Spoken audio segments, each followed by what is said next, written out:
excellent team, number 2 team in the country for a reason. So JJ in a shotgun now, 2nd down and 5, back to pass. Stepping up in the pocket, looking downfield, delivers to Roman Wilson, to the 30, down the near sideline, 20, 10, 5, Roman Wilson, touchdown, Michigan.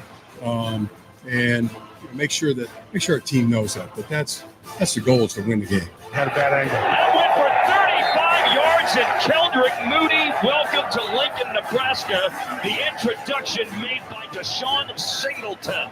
Coach emphasized there's going to be a boxing fight right here in the ring. This is just going to be a physical game, so you got to come down and hit. And you'll hear a roar that'll knock pine cones out of trees 50 miles away.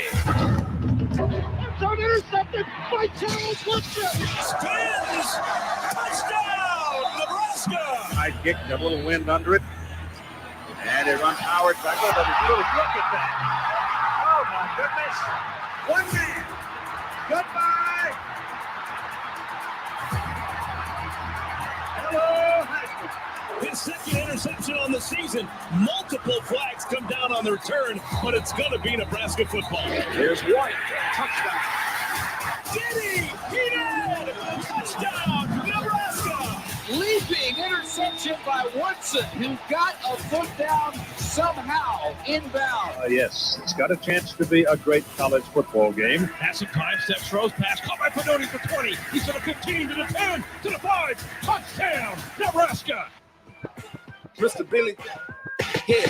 DJ Khaled. Welcome into the Damon Benning Show with Ravi Lulla here on a Breakfast Blitz Friday from the Hurrdat Sports Bar and Grill.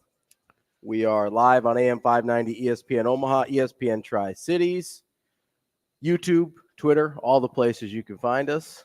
You're already staring people down. What's Not well done on the open for Shane. Good I open. mean, yeah, that's good. It's good open. I'm hype. Everybody's hype. It's Football Friday.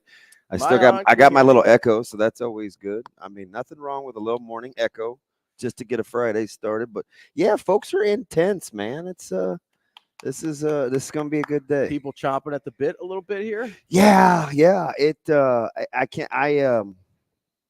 I don't know, how do I say this? We'll get into it later on with the high school segment with Sautter, with Mike Sautter. But I'm gonna say this and move on because we have our own business to take care of. We're not gonna mind anybody else's business. Sure. I've said all summer. I've said all year. I know. I'm well aware of other football programs in the city. I know how they play. I know what they're about. Some schools, I've said, they have leaned all the way in to being kind of it's not even the bad guy. They're just some schools that embrace their image. Fortunately for a lot of my former teammates and some folks in the Lincoln media got a chance to see them in all their glory last night. So listen, I get it. As you can see, it's very, very busy this morning. I didn't get back to a lot of you guys last night. Well, there's a lot going on. Yeah. You know, we got a lot happening here. You got your own game to worry about. People using numbers of players. I don't know anything about that. Listen, it's a fun time. It's a fun time. High school is great. College is great. The NFL last night was not so great. Yeah. It was pretty lopsided. It was. Like I said in the Brian Edwards, they clearly were the better. That was because what was the lock of the number week, was right? like 2.5. Yeah, and I think I told you earlier. I'm like, they're the much better team. Yeah, you were all in on Detroit last night. Yeah. Much better team. So I don't know if you made it over to the Warhorse Sportsbook or not. That was a little far. Well, I never know where you're gonna be. Because you're like, I'm in Nebraska City. I'm in Lincoln. Last night we didn't walk off the practice field. The little guys didn't walk off the practice field until 8:35, 8:40. Working them too hard, DB. Well, all of a sudden they have these things called lights. You'd like to think when it's dark, like you're done. Remember when you were little and the lights? When the street lights start buzzing, you gotta go. Yeah, you're supposed to be at home. Not us. But listen, you guys are built different. Yeah, it's good though. So it's a good Friday. I'm glad everybody's fired up. We still have got a lot of work to do in the meantime at the high school ranks. It starts tonight for us against North Platte. Yeah. Well, it starts for us today with our daily lineup. Our friend Guy Rosenberg from Elkhorn South football. One of the nicest guys in the metro. He will be joining us at 7:45. Talk a little high school football with Coach Rosenberg. Our weekly Friday guest, Michael Rose-Ivey, will join us at 8 o'clock. Stephen Muehlhausen, excuse me. I always want to do Jake Muehlhausen. It's like a Pavlovian thing there. Steve Muehlhausen from DAZN will come and talk to us. We got that big Charlo-Canelo fight coming up this weekend. As previously mentioned, Mike Sautter, Hurrdat Sports own, will join us at 9 o'clock. And we'll wrap up the show as we do every Friday with Matty Vrzal. Matt. I talked to him yesterday for probably 30 minutes before I went to Nebraska City. He's in rare form. Yeah. In a good way or a bad way? A good way. Oh, good. Good way. He's got a couple of guys that work for him that went to the aforementioned high school that played in Lincoln last night. Okay. That he said would like to make a wager. I'm like, wow, you guys are just going to keep hitting me with this. I'm not going to take the bait. Yeah. I'm not. All I'm going to say is they want to trade T-shirts for the school fight song. We still got 2 weeks to go. Still got a couple games to go before that's even a deal. And one of them is at Kearney, which is a tough team in a tough place to play. Yeah. So that's obviously don't want to be overlooking them. You've got North Platte tonight, which I would imagine you'll be able to handle your business, but it's homecoming. There's a lot of distractions. You got to stay on point there. But going to kind of the larger picture here with, you're talking about Millard South. Obviously, they played Lincoln East last night. Not everybody loves the way they carry themselves. Does that sound familiar with anybody else we've seen in the football world this fall? The capital city is in an uproar, so we'll be. It's okay. And but I will say this though: when you carry yourself a certain way, whether it's Millard South, whether it's Colorado, whether it's Miami in the 90s, you better not stub your toe. Yeah. Because people will pile on. And I think people are they're not mad at they're not like mad at me. I think they're questioning because I said, hey, listen. Yeah. I like the style. I like the fact that they've embraced it. I'm not hear my heart. I'm not condoning everything that goes on. But at the end of the day, I do appreciate when teams play hard for their coach. So, and I'll just leave it at that. You appreciate when teams play hard for their coach. I also appreciate on both kind of a macro and micro scale, so both on a team and individual level. I like it when people are true to themselves. If this is who they really are. That's so okay. That's really what I'm saying. Yeah, if this is who they really are, like go for it. Yeah. If this is an act, it's gonna catch up. Yeah. And that's my issue with Dion, right? Is I don't know if it's an act or not, but it feels like it is to me. Yeah, we made it 9 minutes, and Dion rears his. Well, listen, they got USC this weekend. That's I don't think going to go very well. Although I do kind of I wonder more about USC than I do Oregon, even though USC's I think better. Well, they're certainly more talented. I don't know if they're as tough. Sure, yeah. Well, that's why I wonder more about USC, right? Because Oregon, I was like, they're going to physically dominate Colorado, and we saw that play out. I don't trust USC's defense. I don't trust them on the lines the way I trust Oregon.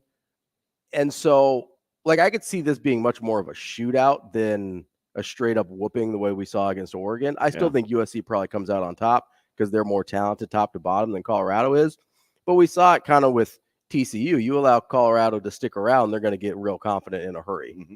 And so I think that's actually kind of an interesting game this weekend. It's because there's not it's paper, not a great weekend. It's certainly not last weekend, which was phenomenal in terms of matchups. But do you really think even last week it didn't really live up in terms of the actual games, dramatic or anything? But although watching Colorado get it taken to them was pretty satisfying. Yeah. If I'm being totally honest, I mean the best game might be tonight, Utah Oregon State. Well, and there's another. Oh, that's a really good one. Right. Listen, and keep an eye on Cincinnati. They're going to give BYU all they want. Yeah. It would not surprise me if Cincinnati won that game. You've got LSU Ole Miss tomorrow night in that kind of mid-evening game. Quietly, is Syracuse for real? Yeah, that's a good question. They've got Clemson goes to Syracuse.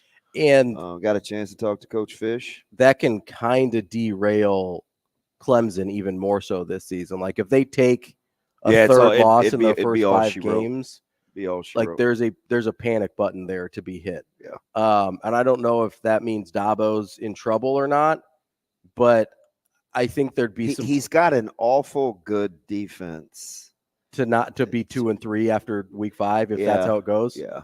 And he was supposed to listen. Getting rid of DJ was supposed to fix the offense. I know. I like Riley.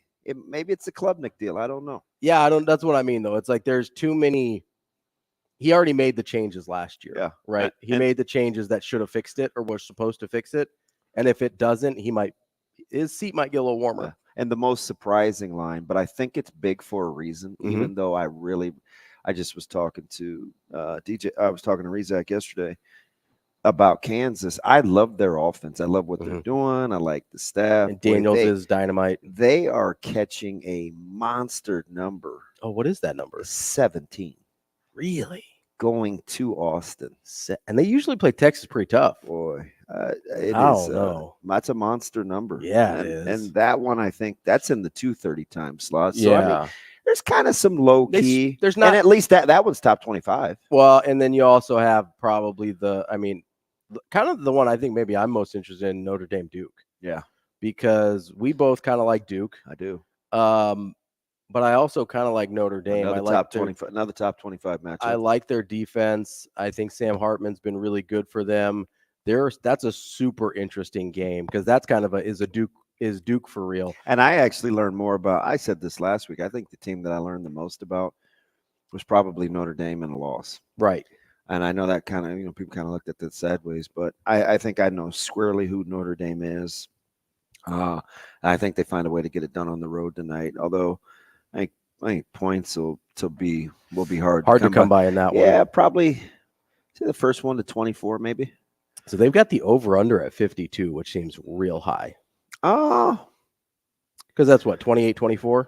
Yeah, it's tough. I mean, I don't know. I could see that. I could see it. I don't know if they'll get there, but yeah, 52 seems a little high. I would have guessed somewhere in the 48, 49 range. And I think a very interesting one in Iowa City with Sparty coming to town. Yeah, I don't know. We didn't get. I mean, both teams are obviously Michigan State is reeling. Yes. Will Iowa be able to hit the reset after the Penn State deal? Because we talked about it. You looked at that schedule; it would not surprise you one bit if all of a sudden you looked up and Iowa had 9 or 10 wins again. I said it to our Iowa guy earlier this week. Like they could pretty easily go 11-1. Yeah, I don't know about the easily part, but it wouldn't. In terms of they could get to double digits. If you take every game in a vacuum, right? None of the games would surprise you if they won them. Now, obviously, winning 8 games in a row or whatever it would be at this point is a tall task. We live in Nebraska where winning 3 games in a row is impossible. So, I understand that part of it is not easy. But if you look at each game individually, none of those games would be like, oh, I'm shocked Iowa won that game. Yeah. None of them, right? And so that'll be interesting to see if they allow last week to kind of derail them or continue to derail them. Michigan State, I guess I just don't really know what to expect because, I mean, Tucker was officially fired this week, but he was pretty much fired already. I don't know how much it matters. Yeah. Like internally, right? Right. Obviously, now the big question is, are you going to have some departures, right? Are you going to have mass exodus? Because I think they were at 4 games. So if they want a redshirt this year, they have to leave before playing this week. I'll be honest, I haven't been scouring the Michigan State message boards, so I don't know who's leaving and who's staying at this point. But that's where it could be messy for Michigan State this week is player departures, right? Yeah. And so that'll be interesting to watch. I don't think Michigan State was very good this year before Mel Tucker got fired. I can't imagine they're going to be better now when you've got all this kind of nonsense hanging over their head. But that is so there's some interesting games this week. It's not the high profile stuff last week, but maybe we'll end up with some better games. Yeah. Well, Okay. We'll see what Greg wants to put the televisions on. He's the human remote control. I said, you just not do remote controls. You come in here, you bring me the remote. Greg got the remote at your other job. And it's weird too, because at home it's like there's no competition, right? Yeah. Nobody else is. Kids are doing their own thing, and nobody else is watching television, right? So I just Right there. Here I defer. Yeah. Which I'm not sure why. Maybe it's because I don't know how to use remote. Maybe it's just because I trust you. I don't know. I think it's because you don't know how to use the remote. But then in Lincoln, it's totally Sharpie. Yeah. Although It happens to Nebraska all the time. Although he is fairly diplomatic. He'll at least throw out some choices. Yeah. Well, I'm fed up. But what would you like today? He strategically knows what TV he wants on what. Yeah. Well, listen, you got to have. I just roll with it. You got to have a proper setup. I'm trying to get a better setup in my basement. I'm trying to get like the quad TV set up in my basement so that I can. And I'm not smart enough to know how to do this. So if anybody in our audience kind of surprises me because you're an IT guy. I'm not an IT guy. You don't handle kinds of issues. I'm in fraud and risk compliance. Okay, so that's kind of like when people say you should just move quarterbacks to running backs. It's close, but you just don't get out of bed and do it. Or? Yeah, more like we should. Yeah, more like if they're like, can Jeff Sims play wide receiver? No, nobody can do that. Nobody can do that. I know a lot of people that look like me are IT guys. Wow. But including my dad. That's not a stereotype. My dad's like literally an IT guy. So I would have come by it honestly. But here we go.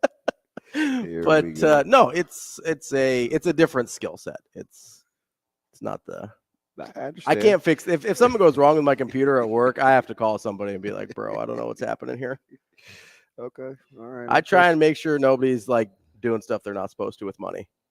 That's okay. That's my job. Gotcha. Yeah. So all right. Well, that's my whatever the hell it is. That's my day job. Yeah, Bo's awful fired up this morning. What do you think Gold Coach P is doing? Just trying to have a little bit of fun. I don't think he is trying to have a little bit of fun. I don't know if Coach Bo knows how to have a lot of fun. It's flickering. Just got to stay on. I'm sure he's still getting checks. Oh yeah, he's got to be still. Yeah, he's good. Because he's got the buyout from LSU too. Yeah, life is good, man. You know what I mean? Being an unemployed, high-profile coach is kind of the life. Yeah, you're talking to a ghost. Exactly. But sometimes I think those guys and gals, they want to coach. Yeah, I get that. Right. Like that's the difference between.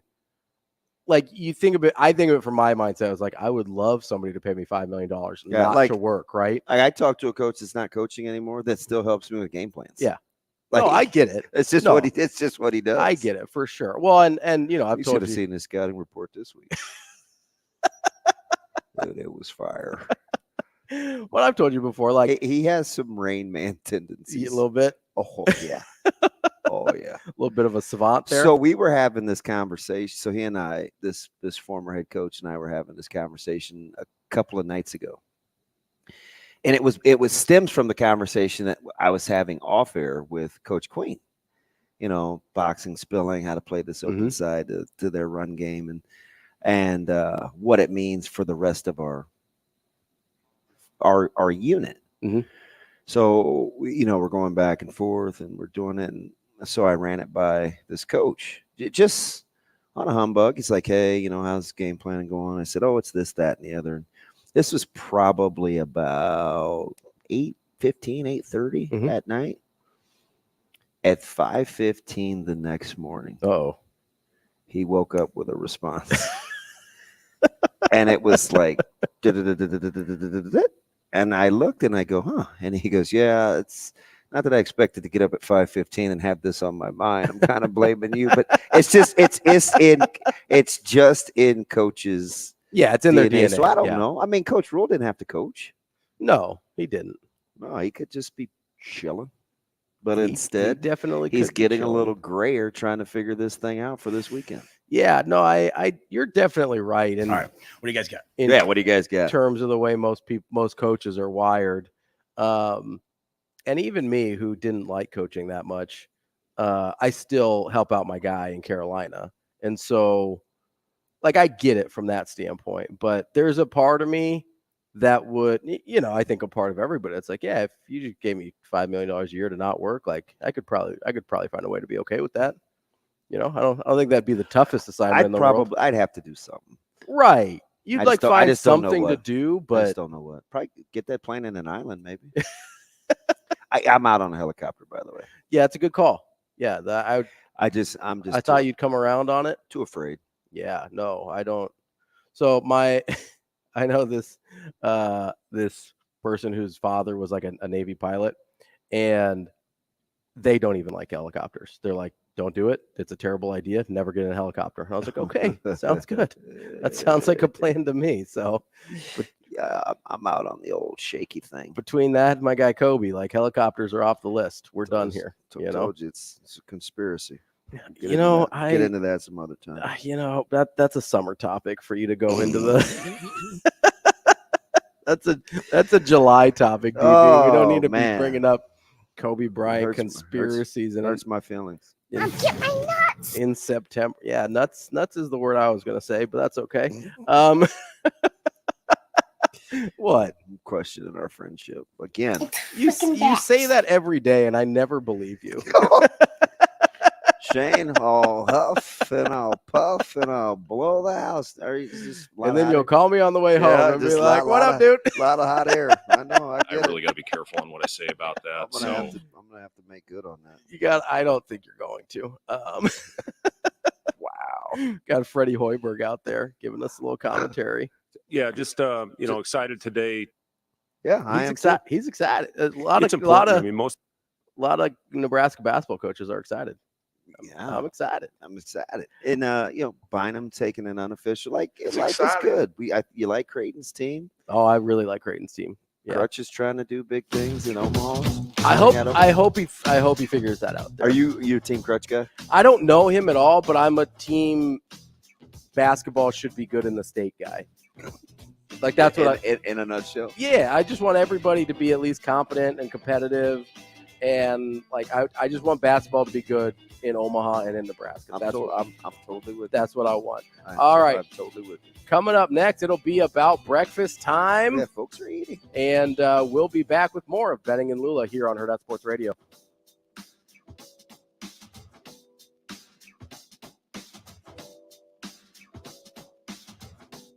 We'll be right back in 5 minutes.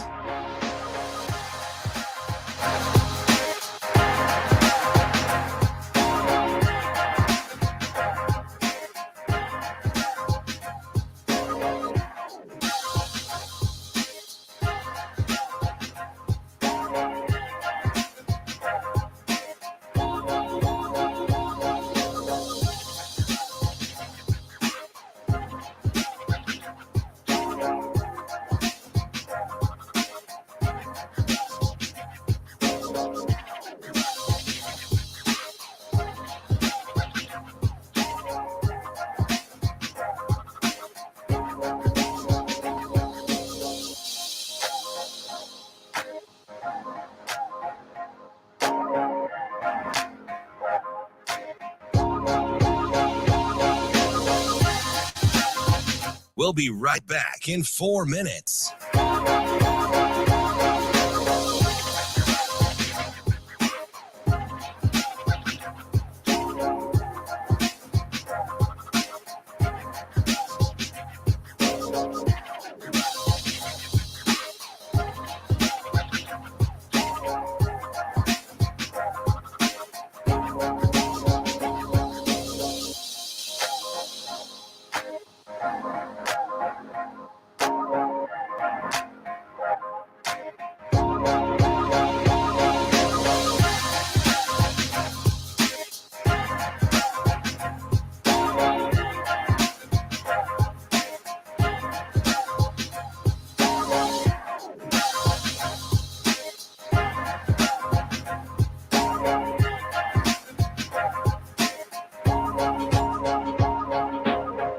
We'll be right back in 3 minutes.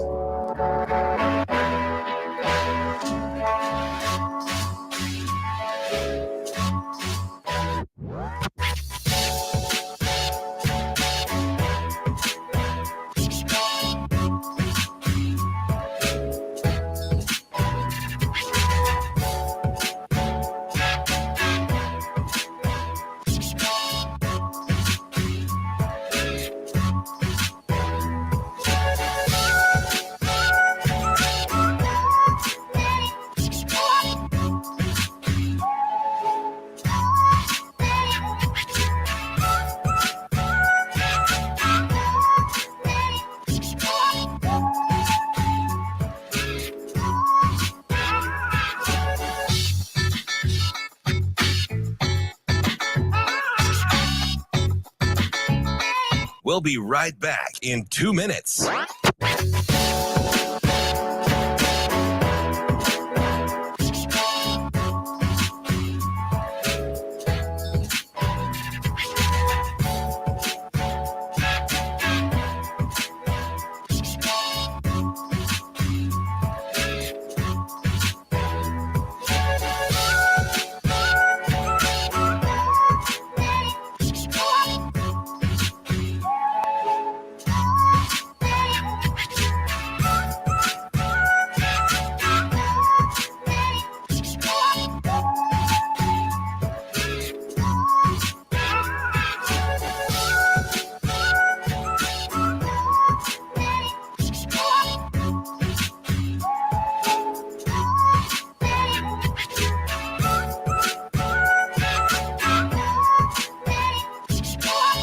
We'll be right back in 1 minute.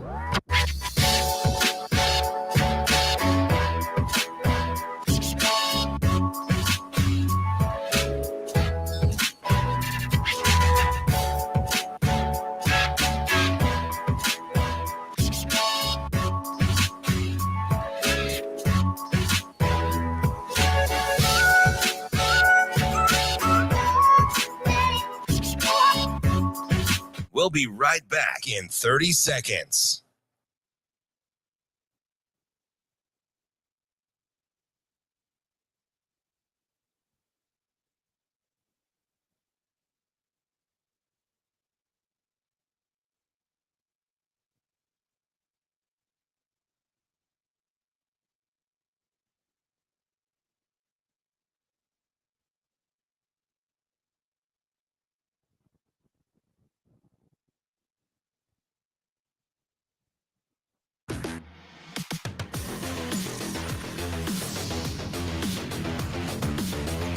Hurrdat Sports presents the Damon Benning Show with Ravi Lulla. Yeah, but both guys have practiced all week. I think, Jeff's, I wouldn't say Jeff's 100%. He looks good, but he's, in terms of moving, slide within the pocket.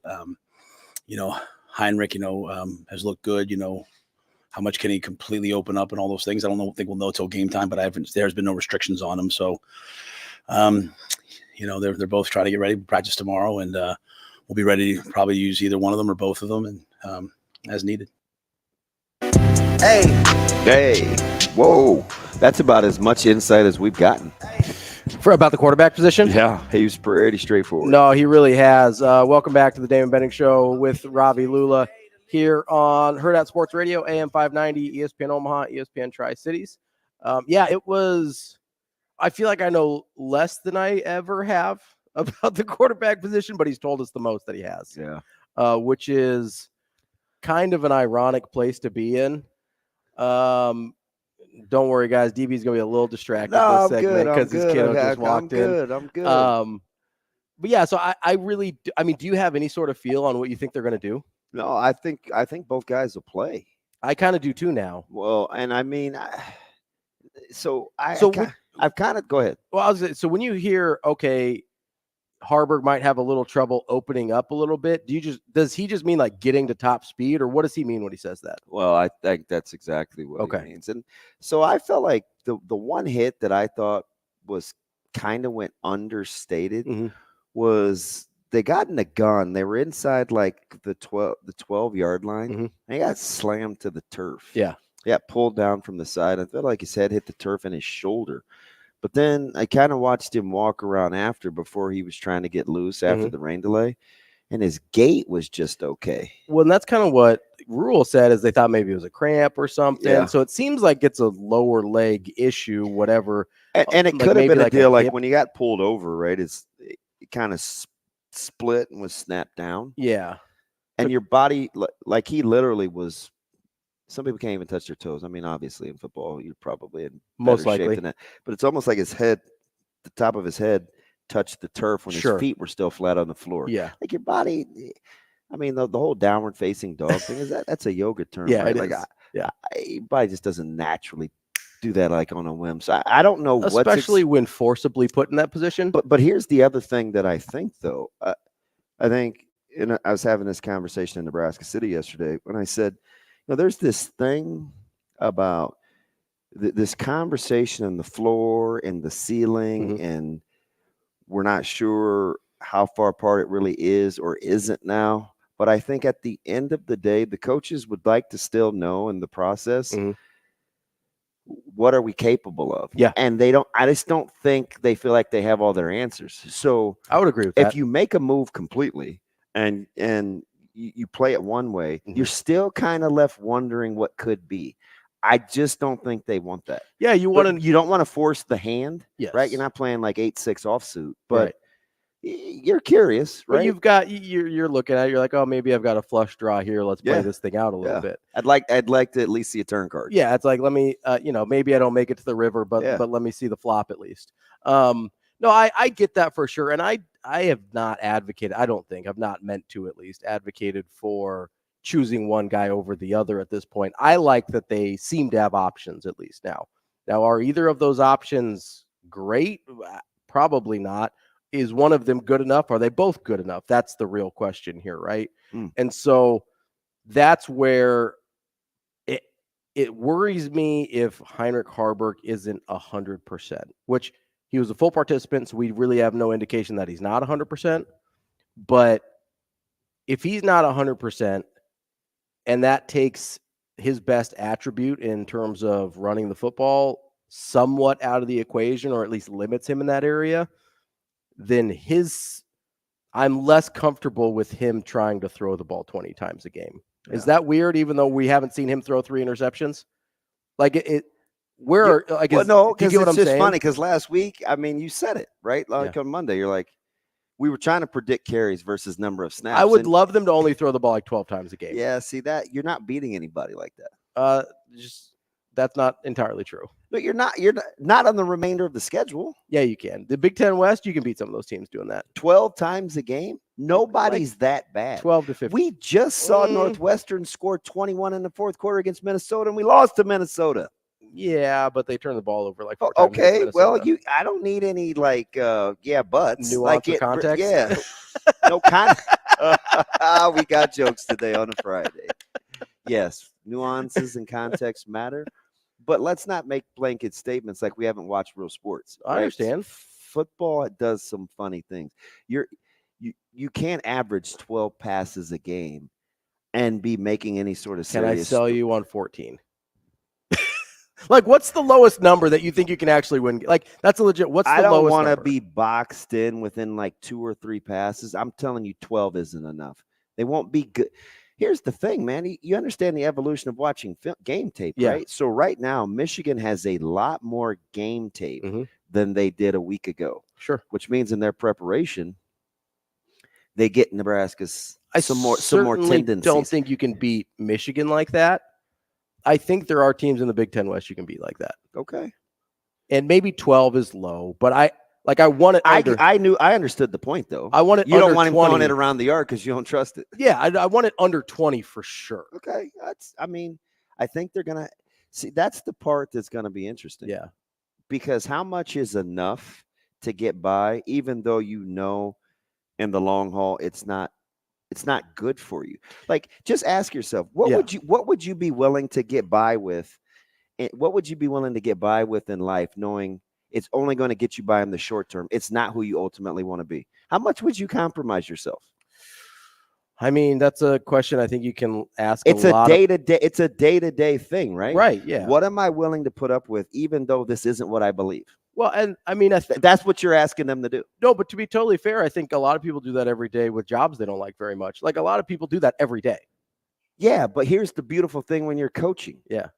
You can game plan. If you don't like it, you can change. Okay, but if you don't have the guys that can execute that game plan, it does not matter. That's the part I think where we'll see if curiosity killed the cat or not, because I do think they're curious. Yes. On what they're actually capable of. 100%. And I get that. And so my hesitation is on the assumption of I don't love the passing game from either guy. You don't even know about Sims yet. I don't know about either of them. To be totally fair, I don't know about either of them. In this offense, with this coaching staff, with this supporting cast, I don't know. And I'm happy to admit that. I have some hesitancy to find out because I think it could get ugly from Right. some of the snippets that we've if you, seen. If you play both quarterbacks, you're going to get probably that could also be your third ball carrier. Remember, I said Nebraska's got to find. Oh, for sure. Yes, that's why I think you play both guys. So maybe if you're playing both guys, you do keep those passing numbers down. Well, that's why I wanted to play both guys, because if you can maybe give 15 to Harburg then and 15 to Sims instead of going 20. I don't think maybe that's too high, but yeah, if you can go 12 and 12 or something, that gives you almost 25 carries out of the quarterback spot, and then you can take a little off of Anthony. Maybe you don't have to rely on an Emmett Johnson so much. Maybe we don't have to get Josh Fleeks involved, who's a running back now. Like, if you can get both guys double-digit carries out of the quarterback spot, that's probably a more sustained. I mean, it's better. But here's the thing that keeps me at bay. Like, if you're not playing both, the immediate pushback, Michigan secondary is really good. So I'm not sure how much I want to fool with that tomorrow. Yeah. Although, and they're healthy now. Like that back end is pretty good. I mean, especially against Michigan, I don't think that's where you get curious about their passing game. Yeah. If you want to get curious about the passing game against Illinois, who's got a totally new secondary from last year and isn't nearly as talented as Michigan, sure. Right? I'm not saying Illinois is a given in terms of winning the game, but that's a better option to try some things than against Michigan, where, and we can talk about this after we get to Coach Rosenberg here, but like, I'm curious about what the path to victory looks like for Nebraska. I think I know what the path to keeping it close looks like. Is it me, or are you worried about Saturday's comprehension? I'm beginning to think Saturday he has a very, or she, no disrespect. I think very, very difficult time with comprehension. Yeah. I'm not a fan of either quarterback. What I'm telling you is how coaches, I'm telling you how they think. Right. They don't want to box themselves into being one-dimensional. What's so difficult about that? Unless you're just being an idiot. No, it's fully within the scope of possibilities. It's the same thing. No disrespect to any kids in here. It's the same thing we talk about with coaching yourself into options with players. Yeah. You want to coach yourself into options with game plans as well. 100%. Like, I understand I'm advocating for being one-dimensional because I think that can get you to 6 wins, and that's my goal right now. So that will be interesting, because I don't even think you're beating Maryland like that. I don't think you're beating Maryland. That's probably one of the games you don't win that way, because they have a little bit more dynamic offense. You probably can't keep up. But so you're basically talking about Purdue, Illinois, and Northwestern? Yeah, and that gets you to 5, and then maybe Iowa. Because you can beat Iowa like that. No, you absolutely can't. Well, they're not going to score a gosh dang point, so what's the Wow. Coming up next, we got Guy Rosenberg. I see what we're on today. Head football coach at Elkhorn South here on Benning and Lulla. The show will be back in 4 minutes.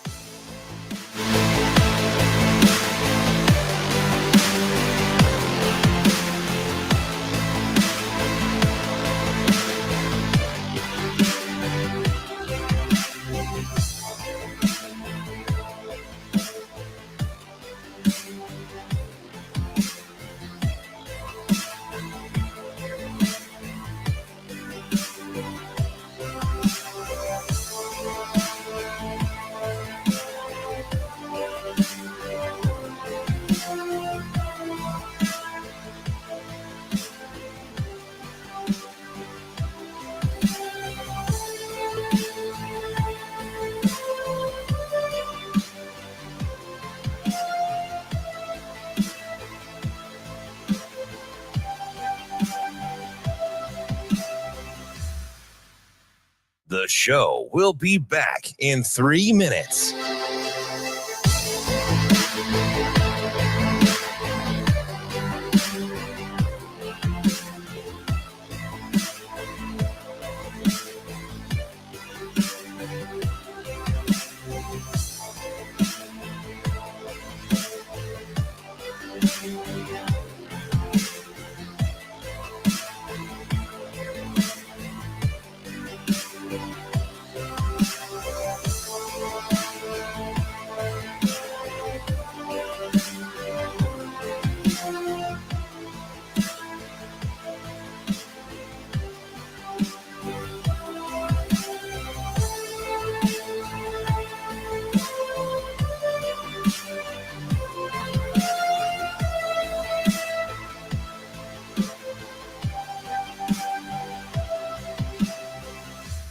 The show will be back in 2 minutes.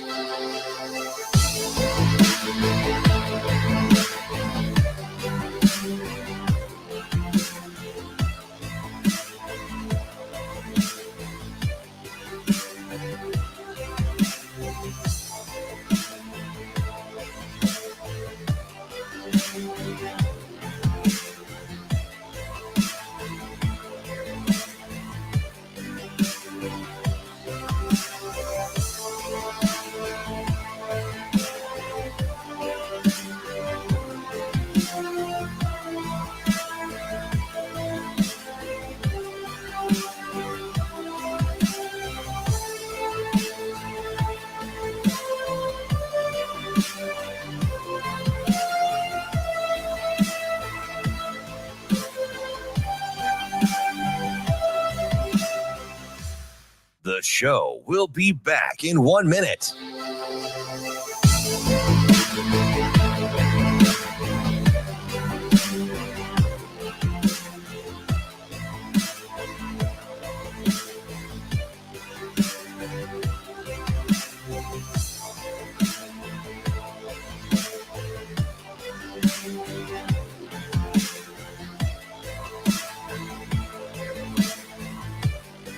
The show will be back in 30 seconds.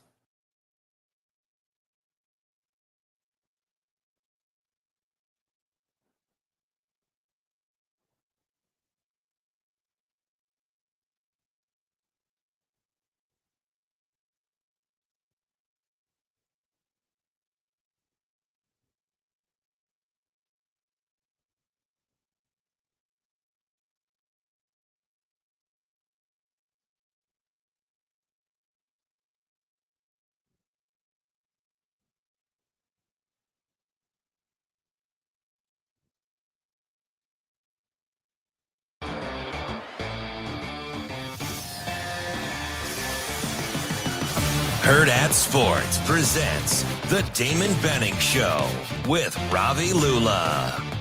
It's the Friday Coach's Corner. This is a process that we're going through. And although we're looking for the winning edge, shortcuts aren't one of them. Hello? This is what the greatest thing about sports is. You play to win the game. Can you believe they called that play? I formation, quick 141. 94. Fullback banana hot right. Well, that's why nasty 16 lead pass. Just what were those coaches thinking? They are who we thought they were. We let them off the hook. On the Friday Coach's Corner. Hey, the spot! He's up here, sir. You misplaced the line of scrimmage, you bunch of dummies. It's the Friday Coach's Corner. Wrapping up hour number 1 on a Friday with the Coach's Corner. We are joined today by the head coach of Elkhorn South football, Guy Rosenberg. Coach, how are you this morning? I'm doing great. Thanks a lot for having me on. Coach, good morning, man. You guys, how are you feeling? The season it seems to go by so fast. How often do you have to remind your guys, hey, listen, don't take it for granted. It goes in a blink of an eye. Oh, you're right. You're right, Damon, on there. It's we always talk about being appreciative and being in the moment in terms of being focused in on your job during the course of the game, during the course of the play. But for example, just like that you were saying last night was senior night for us. So yeah, kind of look at focus being like a muscle. The more you use it, the more that it'll be there. And response and said, hey, enjoy that moment with your parents, with your loved ones on the sideline. Be in that moment. Don't be trying to be the tough guy who's not going to smile in the picture. I said, hey, smile, enjoy that moment, but then be ready to move on to the next one, because you're right, it goes by so fast, and it's just important to it's kind of the blessing and the curse is there's always another game, right? So no matter how big the victory is, you've got something you need to start grinding on again, and so that I think that just, you're right, it's important to enjoy the moments along the way and enjoy playing high school football. Coach, do you kind of like playing on Thursdays a little bit? You get that game out of the way. You get to enjoy Friday. You're coming off of a pretty convincing win over Fremont. Like, do you like playing on Thursdays a little bit? Well, I do right now that we're done playing. But I mean, I'm definitely more of a routine guy, and I was really proud of our players this week too. We had parent-teacher conferences, so that altered our schedules. And I was real impressed with our players. Yesterday, I had a player-led walkthrough in the morning since we had teacher in services. So the best teams are self-governed, and I was real proud of our guys of doing that. And right now, you're right. It's nice we have an extra day to get healed up and prepare for an excellent Grand Island team next week. So it kind of depends the way that things fall. But in the aftermath of it right now, it's nice to be able to bring our guys in, lift weights, watch some film, and then get ready for next week. Coach, I'm curious. You've done this well, really good at it. Sometimes the film you get, you're kind of at the mercy of whatever the schedule says, but we both could be beneficiaries. Grand Island's got Kearney, one loss between the two teams. You're going to get a chance to watch some good film breakdown of some well-coached teams. Man, that's got to – when that huddle tape rolls around and we do the coaches share, that you find that kind of being an advantage when you get two high-quality matchups in the previous couple of weeks to watch? Oh, you're right. I mean, I think that's just invaluable, right? Getting a chance to see an excellent opponent, again, another excellent opponent that just really engages what their identity is and what's important to them. Particularly if you're talking Coach Tomlin, Coach Cool. Oh, yeah. Two of the most outstanding coaches in the state. And so getting a chance to see those guys lock horns and see how that they attack each other. And particularly, too, we had a stretch where we played Kearney 5 times in 3 years between regular season and playoffs, and it's one of those things that Coach Cool is so great at making adjustments and taking away what you do best. Yeah. So it's really fun to watch guys like Coach Tomlin, Coach Cool lock horns and see how they attack each other. Coach, you're down to a third of your regular season left. How are you feeling about the way your team's playing, the way they've grown throughout the season as you get ready for this home stretch and into the playoffs? Well, I really feel like that, again, the best teams are self-governed. I've been real proud of how our players have banded together. And you're right that every season has adversity in it, and you're not sure what form it's going to take until you get going. But I feel like that we're forming a strong identity, that our special teams have been playing great, that Dylan Kingston's an outstanding punter, and Henry Prohaska, snapper, and Brody Parks as a kicker. And I think that, our defense by D coordinator James Kerwin, they're playing at a high level, and offensively, we're starting to get kind of a balance of capability going where we've got capabilities in both the run game and the pass game. So it's a work in progress, but I really feel like that we're a better team than we were at the beginning of the season, and I think that's what you're always striving for. So it's interesting, Coach. You play in such a way offensively that's allowed you to kind of transition at the quarterback spot. I won't say seamlessly, because it's always tough to have to build depth, especially at the quarterback spot. But how nice is it to play in a way with such consistency that lessens the variables when you do have to make a change at the quarterback spot? Well, you're right that we try to systematically rotate our guys during the games, but also the same thing too during practice, where guys are getting reps, because I feel it's unfair to have somebody to step in the game and play at a high level and they haven't had a chance to do it in practice. And I won't get too much into depth on it, but just our quarterback Carson Rauner sustained a season-ending injury, and Madden Riggs has stepped in and done an amazing job on there. Just really has played with poise and got great protection from his O-line up front. Just aren't a lot of there just aren't a lot of guys that can just. I mean, it's kind of impressive, right? It's hard to do at the quarterback spot, but you guys play in such a way where it's like, listen, we're physical up front. We run the ball. That's a quarterback's best friend. Oh yeah, it makes just having uncertainty on the defense, right? I think if the defense has uncertainty as to what you're going to do, how you're going to attack them, that just makes everything work so much smoother. And particularly, you're right, asking with a quarterback, there's that threat of a run game. If you've got the play action and the RPOs, in addition to the drop back game and screen and can move the pocket, definitely puts the quarterback in a better situation to be successful. And Madden, he's a guy that's worked really hard during the off season, and he's a 6'3", 185, and got a strong arm and making excellent decisions for us. And two, that with Carson Rauner, just he's such an outstanding character kid that we have to have the TV, like a lot of people do on the sideline there, TV that can watch the replays in between. And Carson's right over there with Madden, talking him through and sharing that wisdom that he's accumulated through the years. So just it's really, really proud and inspiring to see those guys working together. Coach, you've mentioned a couple times about the importance of your team being self-governed and that type of thing. You hear that a lot at college, which I know it's tough enough to do at that level when guys are a little bit older. What are some of the challenges of teaching your team and kind of setting up your culture in a way that that's the expectation when you're dealing with young guys who don't really know who they are yet? Well, I think you have to be really intentional with teaching leadership. I mean, sometimes it might not be the type of leadership that you want if it's not specifically, I guess, prompted as to what it's supposed to look like. So, advanced coaches about the New Zealand All Blacks rugby team, and we've met with our seniors, once a week on that during the summer, and just talked about what leadership looks like, and then also what's praised is repeated, and so wanting to tell our guys, hey, this is what it's supposed to look like. Just be intentional with that modeling, pointing out what guys in our past have done. They actually had a chance to reach a player from past teams of ours that wore the same number that they did. And so I think just wanting them to realize, hey, that there's guys that came before you that were really good players and leaders. There's going to be an Elkhorn South football team long after you're gone. So it's just important that leave the jersey better than it was when you got here. And I think our guys have taken that to heart. And I mean, the way I put it too, even during the football game, when it's 4th and 1 down on the goal line, as coaches, we're going to be 50 yards away.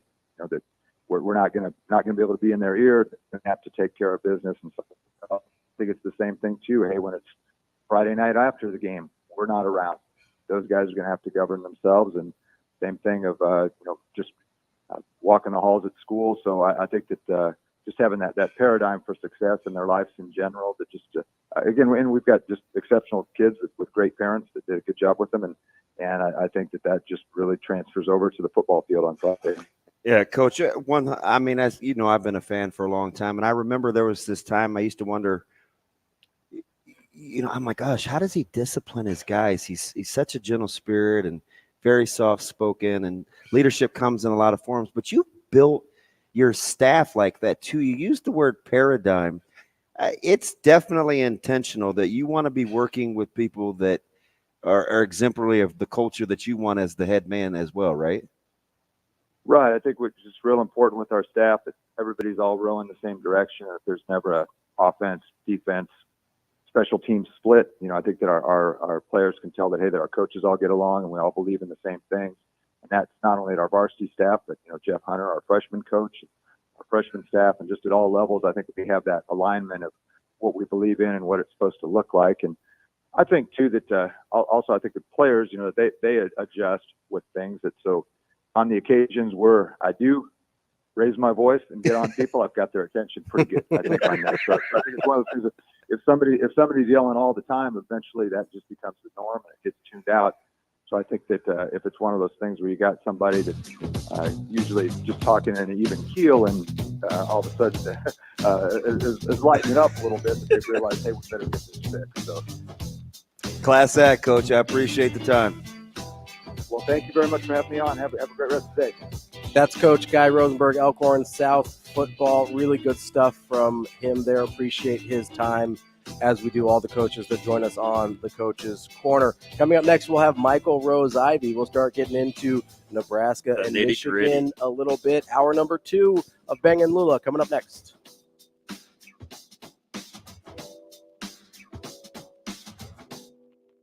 The show will be back in 4 minutes.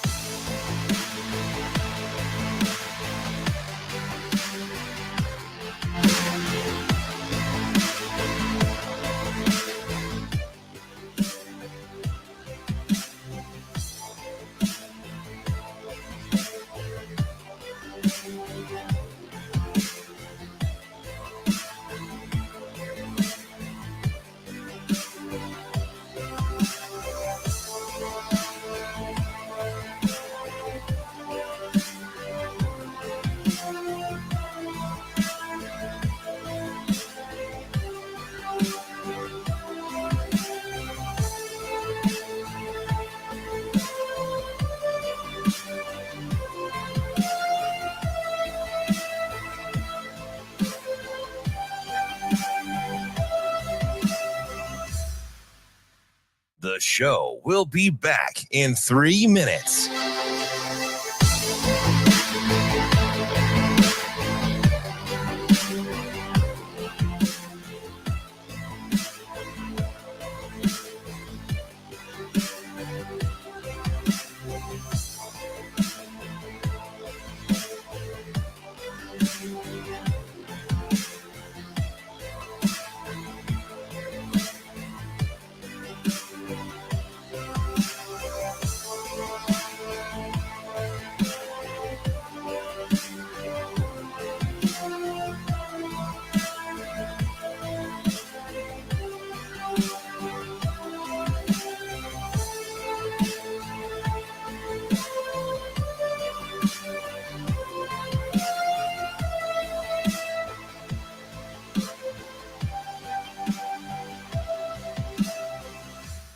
The show will be back in 2 minutes.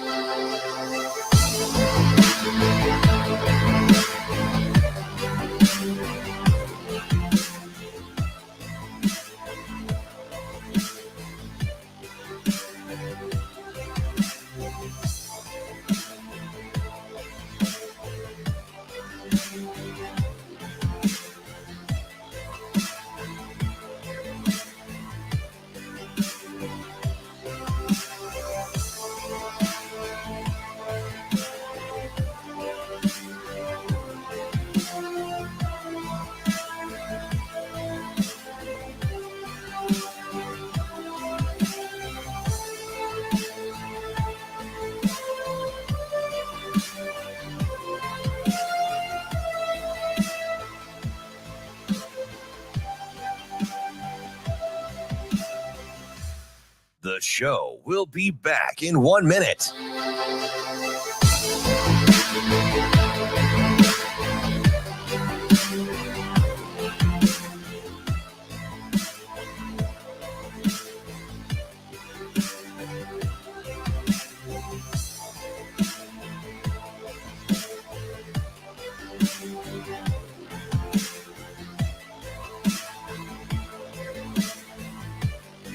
The show will be back in 30 seconds.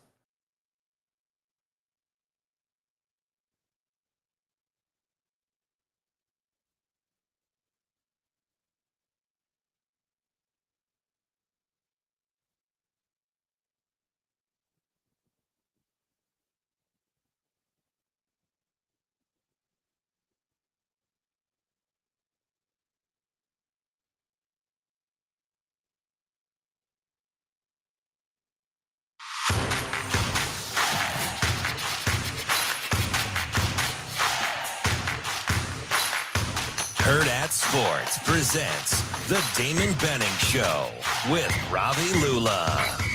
Cam Lenhart, I think I can't say if he'll go or not. He's still questionable. He's still trying to come back from the ankle. But for the most part, we're healthy. We're banged up. Our guys are learning the difference between being healthy means that you're able to play, right? Being healthy and being banged up. Whereas, 15, 20 years ago, if you were 75%, guys would limp out there and play. Now, because there's so much, everyone's getting graded, PFF, all those things, guys are a little more hesitant to play, not because they don't care, but because they don't want to play badly for the team. So, but we have guys here that'll go out and do that. They'll go out and play, not to hurt themselves, but they'll play when they're not quite at 100%, because there's a toughness to the Nebraska team and the players that was here when I got here. So, guys will go out there and they'll battle. I think Luke's on schedule to play. We believe Luke will play. We believe all those guys will play. And that's why we've rotated so many guys, so that guys are ready when it's their turn to play. This not so big off in my pocket. Kicking off hour number 2 here on the DB Show with Ravi Lulla. Want to tell you real quick about our friends at Big Brothers Big Sisters. They are a group that encourages one-to-one mentoring because they believe in the power of those relationships to ignite the promise of youth. Go to mentoromaha.org to sign up to become a big. Guys like DB, guys like our next guest, Michael Rose-Ivey, they love investing in kids. I love doing my own thing, but I love investing some money in kids. You can also go and donate Big Brothers Big Sisters of the Midlands. at mentoromaha.org. You can figure out how to be a big, or if you kind of want to help out from a distance like me, you can donate money, donate tickets to events and things like that. There's a way for everyone to help. Michael Rose-Ivey joins us now, former Husker, current high school football coach. Michael, how are you this morning? Doing good. Doing good, man. Michael, my partner is experiencing the bliss of double income, no kids, right? He's a dink. Do you even remember remotely what those days were like? Because I know they're long past in my rearview mirror as well. My wife likes to remind my son about to turn 2. And we're losing you a little bit, MRI. Can you I'm not sure if it's the phone, but that got a little muffled. You hear me? Yep, there we go. All right. I was gonna say my wife jokes with my son who's about to turn 2 later this year that every month his daycare bill is a trip to Mexico. So we definitely remember those days very much. And we are excited, to get him into pre-K, kindergarten, so we can get that $1,500 to $1,800 a month back. I always tell people, sometimes when kids graduate at like 17 or 16 years old, they don't understand, man. We're trying to get to daycare at like 4. Right. Yep. And that's the thing. Like you always think about, 18 and all that stuff. No, it's 4 or 5 years old. That is the first win you get as a parent, I think. Oh man. Well, thankfully I don't have to worry about any of that. I can take my trip to Mexico whenever I like. Actually, whenever I get my passport up, but that's okay. Michael, I've been curious because we've been talking a lot about how much Nebraska can rely on one aspect of their offense in this sense being the running game, whether that's QB run, whether it's getting wide receivers involved, running back run game, whatever it is. And DB and I are on kind of opposite sides of the fence here. I think they can limit their passing numbers. Stop. What? Don't do that. What don't do what? You said that they could throw the ball 12 or less times a game and have success. I said that number's too low. That's what I said. So my question, Michael, is see how he tried to do that? No, MRI? I'm just trying to. DB said they don't need to throw the. They need to throw the ball. Yeah, DB wants to throw like 45 times a game. I was like, DB, I think that's a little bit heavy. Wow. No. So with the different aspects of the run game, does that help you from being one-dimensional without actually having to really try and air it out quite as much in the passing game? Like, do the different facets of the run game become different dimensions, even though everybody kind of sees it like, oh, you still ran it 70% of the time? I think it can. I think if that's a part of, the offensive structure, I think it's, obviously you see like a Navy, Army, those type of teams obviously get, 4, almost 5 backs involved in more of a traditional sense. Some spread offenses do that as well. I think 12 is a little bit low. I think, especially for what Michigan is going to take away. I think Michigan's going to pack the box. Now you get to see, obviously their defensive line is going against a affordable opponent, at the offensive line and vice versa on the other side of the ball. I think that you're going to have to take advantage of throwing the ball outside the hashes versus this year. I think what their whole philosophy of the defense, they really want to stop everything up the middle and force everything outside. So I think that throwing the ball is going to have to be a big part. Now, how many times they need to throw to win? Mm-hmm. I think that depends on how the ball game is flowing, how things are going. I think the quarterback run is going to be a big part of the game. It's going to have to be. I think that's something that Michigan's kind of, I wouldn't say struggle with, but they have given it up with how aggressive they are stopping everything inside the B and A guys pretty much. But yeah, I think you get guys involved. Yeah, you can say, hey, a screenplay is just like a run, outside a run. But there's nothing that beats physically and psychologically, running power in the B gap and just mashing somebody. So I think that they're going to have to do a lot more than that, to really get Michigan outside of what their philosophy is as a defense. Amar, let me ask you something. When Nebraska is on defense and the way Michigan runs the ball, it's real. It's very scheme oriented, and it takes time and typically works over time. But the advantages is defensively you can get in a little bit of a rhythm too. What's the risk reward of having to hang in there against a system type run game like that versus at some point they're assuming it's going to crack? They have guys up in the box that's looking for something specific to go to that next counter. I was watching just a little bit of Rutgers today, just kind of the highlights of it, and watching some of their run schemes. And they do a really, really good job of making something look like, what it looked like in the first quarter when they ran it, a little bit differently in the second and third quarter. Specifically like their counter scheme. I mean, they find so many ways. They'll pull the guard and tackle. They'll pull just the guard and the tight end. They'll pull both the tight ends, put them in motion. So they are in the sense they're like a Floyd Mayweather, right? They're counter punching what you're gonna do and countering what you're gonna do as far as defense, trying to be aggressive and how they fit. So again, like you said, where you get in trouble with is as especially a linebacker, second level player, seeing something look similar to what you saw and thinking you can react off instinct, and then just a little bit of a wrinkle, whether it be a little bit of play action, get tight end out to the flat, or just a different way to block the same run scheme. I think that'll be a big thing to look at and see how Nebraska plays. Are they going to box the counter, or are they going to steal it and let it run and bounce outside? But Michigan's O-line does a really good job of adjusting to how that edge guy plays against their counter, and even in their power scheme too. So, like you said, it's very schematic. They have guys that know what they're looking for up top, and they'll get to that next run scheme if they need to take advantage of your aggressiveness. How important is it, do you think, for Nebraska to be multiple with what they're able to do with that back eight? Because they're pretty crafty with it, and they get those DBs down into the box. You think that's enough of a variance for a 4-quarter football game? I think so. I just think it's going to depend on how effective Michigan's going to be with the play action, and how effective Nebraska is going to be with their eyes. Coming from third level to second level, as easy it may seem on Madden just to come down 5 yards and now you're at linebacker depth. That's not an easy thing for a lot of guys, playing at that safety spot. And obviously Nebraska has done a good job early in the season and throughout the spring and fall of working the safeties and being able to rotate them, and even the corners being able to rotate these like that. But I think, like you said, there is difficulty in feeling like you're going to have to be perfect in those fits, but also perfect with your discipline, with your eye discipline, and getting to your drops. Michigan does a great job. I wouldn't say they're a vertically stretching, team passing game wise. They love throwing the ball out to the flat. They like those deep crossing routes. Yeah, Loveland, 18's a good player at tight end for them. Yeah, for sure.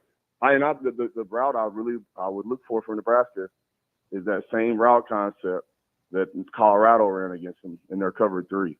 Where they get the over route, the sail? Yeah, with post. It was the double post with the backside receiver running the over route over top of the linebackers. It was like I think front pylon throw for Colorado. But I think that's where the real matchup is going to be, is how does Coach White figure out how to get an extra guy in the box, but also be able to help his guys on those deep play action shots? Because linebackers aren't a factor when you got a 15-yard over route. Yep. Right. And they can't get there. They can't get there, right? You know what I mean? And the competition has been great, but you look at J.J. McCarthy, you look at his processing, how he's getting to what he's getting to. He's completing almost 80%. Like, again, his competition has been great. But how he's getting to where he's throwing the football, obviously, I think this is the best version we've seen of him. But I think also, again, competition, the different looks he may have seen or not have seen. So it'll be interesting to see how they put pressure on him, too. I think heating him up is kind of would be my best way to go to get him off his spot. So 100% agree. And because I think the one thing about him is, he is not afraid to fall in love with his arm. And he's got a big one. It's live, but man, I would like to kind of see that if you're going to get him off his game. Yeah, for sure. I think that's going to be big as well. They're going to run the ball, trust me. But I think, Harbaugh, he wants body blows, and at some point he wants the haymaker. He ran flea flicker throwback last week versus Rutgers. He's willing to do anything to score. I think obviously they want to run the football, but that passing is going to be a big part of it. Michael, I'm wondering about J.J. McCarthy here, because we saw him throw the 3 interceptions against Bowling Green. Obviously, he had 2 really costly pick sixes against TCU in the college football playoff last year. He doesn't throw a ton of interceptions, but you can kind of get him uncomfortable either by heating him up or by some of the coverage looks they throw at him. If you were Nebraska, besides heating him up, what are some of the things you'd try and do on the back end of the defense to, I don't know if bait him's the right word, but trying to get him to maybe make some of those throws that are interceptable balls? I think you look at, first off, where his main targets are at. Like DB said, I think 18's a big-time guy they want to go to. Yeah. So I think you start there, okay? How do we identify coverages where we can either bracket them, right? And so now you're looking at, two high show type of coverages, cover 2 quarters. And I feel like that's where, again, another battle comes in. It's like, does Coach White trust that his front 7 can just play ball, spill it out, and we can rally and run from the back end? And we can also take away the play action a little bit more with having those 2 safeties. The down. You're talking about the downside of quarters? Yes, the downside of quarters, right. Right, you get one less guy out the fit, and you gotta have a guy be a man at that nose spot. Which I mean, we've seen that from zero a little bit, and I think that's where, I'm looking at the spread. I know it's minus 17 right now, and that's where I feel like Nebraska may be able to hold its own and be able to keep this game close enough for them to be able to have a puncher's chance. I think the D line will prove himself. Will be able to prove himself this week. I mean, it's going to be a lot of work. Then you get, like you said, you get hired back. You're healthy at linebacker. You're fairly healthy everywhere, pretty much on the defensive front and linebacker spot. I would like to see, like I said, I like to see the pressure, but I would like to see early on to see Coach White trust that front 7 a little bit, see how they punch, see how they take a punch. And obviously, you can always roll those safeties down, but I think the biggest thing is if you can be able to stop the run with those 7 guys and be able to leave these guys too high deep, be able to take away those crossers, I think that would be the best goal on base down. Yeah, I'm just kind of envisioning what you're talking about with quarters and what you're giving up. But even if Reimers doesn't play, Henrich is a total hit it, split it guy. Like he can get downhill, and you're playing to his strengths. When you're taking a look at how Michigan right now coming into this one only snaps the ball about 58 times a game. That's not a very big number. Right. Do you think that's portable tomorrow? Like, they're definitely trending. We're week 5 now. That's about what they get. That has to be doable for as many guys as I think Nebraska plays, as long as some of the other trends, third down conversions, et cetera, kind of stay the same, right? Because that's really the key. Yeah, for sure. That's a good point you bring up. With as many guys as Nebraska rotates through, with the slower tempo, being able to see the formations a little bit more, not having to line up direct after snap, look to the sideline, then get your eyes to the formation. Does Nebraska take advantage of that extra seconds within the play clock, to be prepared for the snap? So I think that is an advantage for Nebraska, and I think that's why Coach Rhule, Coach White kind of have that philosophy. Regardless if you're playing a spread team running 100 plays or you're playing a team like Michigan that's barely getting over 50, we got guys that can rotate through. They've gained experience, and we feel confident playing them. And I think it just gives it more looks for the offense coordinator, quarterback to be observant of and aware of who's in the game and where they are, especially with the schemes they run on defense. Michael, we've talked a lot about how can Nebraska keep it close, how can they, keep it within that 17.5-point spread, whatever. Is there a path to victory here in your mind that you say, hey, if X, Y, and Z happen, Nebraska can actually come out with a W? They win the turnover battle. They win the explosive plays, and then also less negative plays, whether it be false starts, anything that's going to bring them back, offensively. I think defensively as well, anything penalty-wise, but just tackle for loss, fumbles, anything like that. I think they have to win those battles in particular. How they do it, is it rushing the ball for 200 yards? Is it, it's a breakout pass for whatever reason from Harburg, and they're throwing the ball around and kind of spreading it out a little bit. However way they do it, they got to take care of the football. They got to win the explosive battles, and they got to make sure that they're not having negative plays offensively. I think that's the only way to go.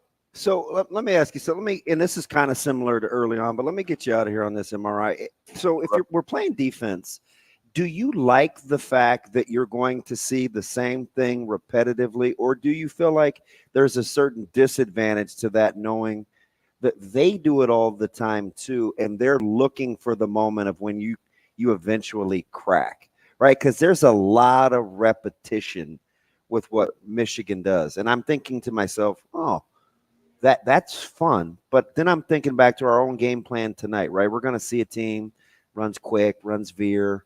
They run midline. They do it over and over. And the minute you don't hit that fit, that's when you get creased. Like, do you like that on defense, that give and take? When I played, I did. As a coach, I hate it. You know, as a player, I like it, you know, because, you know, I'm a film head, you know, that's what I feel like got me, you know, as far as I was able to get to or whatever. So, you know, that for me, I felt like I not only knew the flow of which their offense normally goes, but I feel like I put enough time to understand, hey, what looks a little different when they want to run, you know, the boot off of. Like, I think of some of I would say my best games of Wisconsin, Iowa. You know, those are teams that very, very similar in their mindset and their run game, or was when we played. So I look at it as you know, for me as an advantage as a player, the type of player I was. As a coach, it's nerve wracking, obviously, right? You don't get that lever player there, right? One time you're creased, right? The force player, you know, piece inside, right? Now he's out around the edge, and your cornerback's trying to make a tackle that he ain't practiced tackling since fall camp, right? So you got as a coach, right, you're trying to build tools and resources for your players to be successful, whether to just play base defense or, hey, we're going to do a little bit something schematically. I think that's where as a coach you build that confidence in trying to get your guys ready to go and playing against that team. But understand, hey, we know what they're going to do. We know they want to do this. But also knowing Harbaugh, knowing them, they're going to have a reason or two or three or four, right? He's going to put it all out there to win the ball game. So I think they'll be prepared. Again, I think it's got to be a game defensively where they really own that black shirt mentality and keep the offense confidence going. Hey, whatever the situation is, we're back on the field. We'll get the ball back to you with no points on the board. Michael Rose-Ivey, former Nebraska Cornhusker, currently high school coach. Michael, we appreciate your time as always. Great stuff as usual, and we'll talk to you again next week. No problem. Appreciate you guys. Thanks. That's one of my favorite segments. That's our guy, Michael Rose-Ivey. Yeah, you guys get nitty gritty, which I like. It's so I love what he said about as a player you love it, as a coach you can hate it, because that's exactly that's exactly how you feel. And when you play those teams that consistently play a certain way, as a player, you're like, okay, hey, no real nuances. You don't have a ton of curveballs. These are the you know what's going to be coming at you. But then there's the part where it all looks the same. Yeah. When they do throw a wrinkle at you, the minute you get a little lax, it's tough. It starts to get a little we asked wonky ourselves on you. yesterday or Tuesday. You know, we have these team periods, and we're like, do we really want to do this for 20 minutes? So what else can we, you know, how, our guys' attention span, whatever, right? But it's so repetitive. It's actually what you're going to see. Yeah. And that's whether it's one puller, two pullers, tight end tackle. Sometimes tackle will block down, guard will pull, tight end will kick. They get to the same places. They just do it with different guys. Right. So it's like, okay, how disciplined can I be? But again, with the limited number of snaps, I think you can hang in there. I really do. Yeah, I do too. If this was 80 snaps, then it can get away from you. They can get away from you. Yeah, but if you're talking about sub 60 snaps, okay, which is what Michigan's been running, and they're trending, right? This is it's not an anomaly. No, this is what 4 weeks in a row. Like this is kind of who they are this year. It seems like. So you're talking about sub 60 snaps for them. Nebraska's kind of been just above that, so we can expect, call it 60 for the game, right?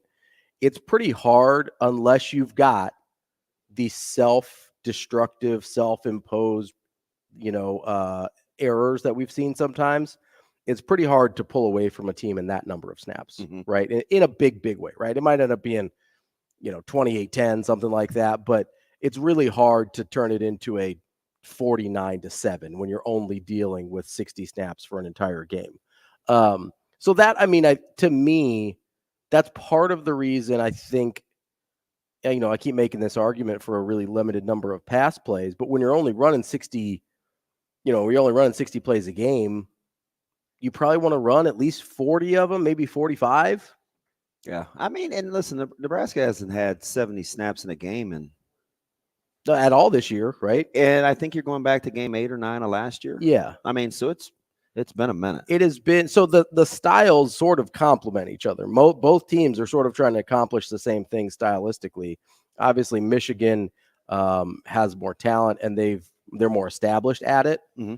But if Nebraska plays clean and Michigan does make a couple mistakes, all of a sudden that can get interesting in a hurry, because like JJ McCarthy, while he's been hyper efficient this year, the 3 interceptions against Bowling Green are really weird. Like he's had games like that where he just throws a couple picks or has multiple mistakes in a game. And those are the games where you have to get them, right? Bowling Green obviously wasn't in a position to do that. And I think Bowling Green also, they packed the middle, right? Yeah. Like they played that game they played that game in between the hashes. Well, and that's where JJ McCarthy struggles the most, right? Because in the hashes or outside the hashes, yes, throwing it deep outside, right? And I appreciate Husker X's Nose on Twitter sending me a graphic for it. He's a witch. To back he is. To back up the things that I thought I had seen on tape. Totally weird, like and the things from last year that are still there, right? They're like, oh, he cleaned up the passing. And it's like, not on the outside, he didn't. Like the deep passes on the outside, he's always been a little off. Mm-hmm. And so if you can force the shots there, like you might be in business in terms of limiting their big plays. I think if I'm being super myopic, I hope that, like, because he does have that big arm. Mm-hmm. Remember we were talking about are quarterbacks cool with limited opportunities? I don't think he's cool with limited opportunities. I don't either. I think he wants to take his shots. I think he thinks he's that guy and he wants to show people he's that guy.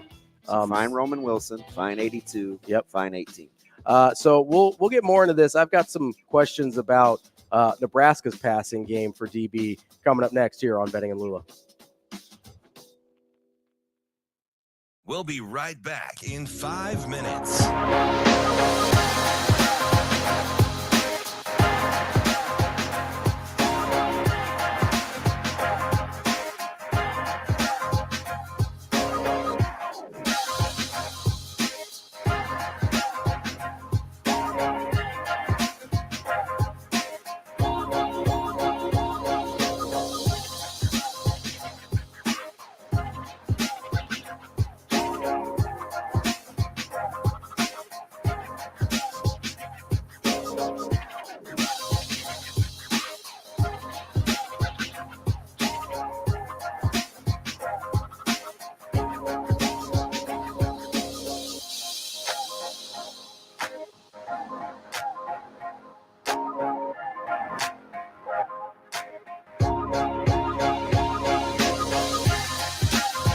We'll be right back in 4 minutes.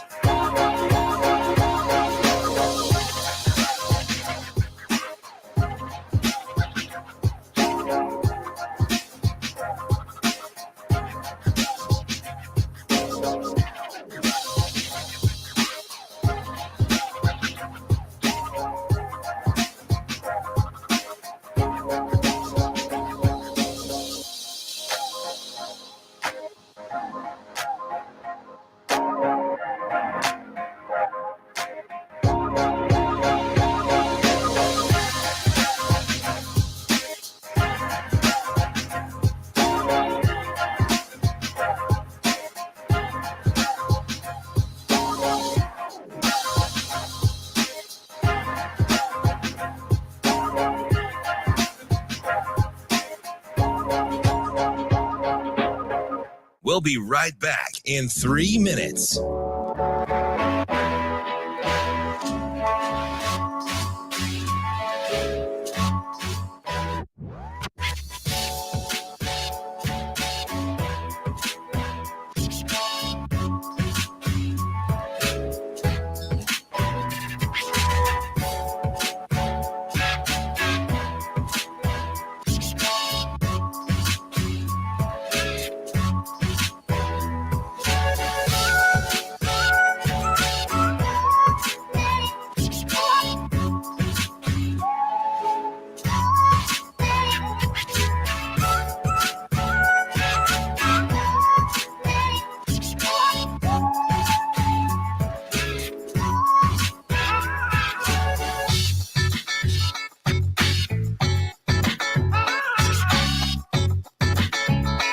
We'll be right back in 2 minutes.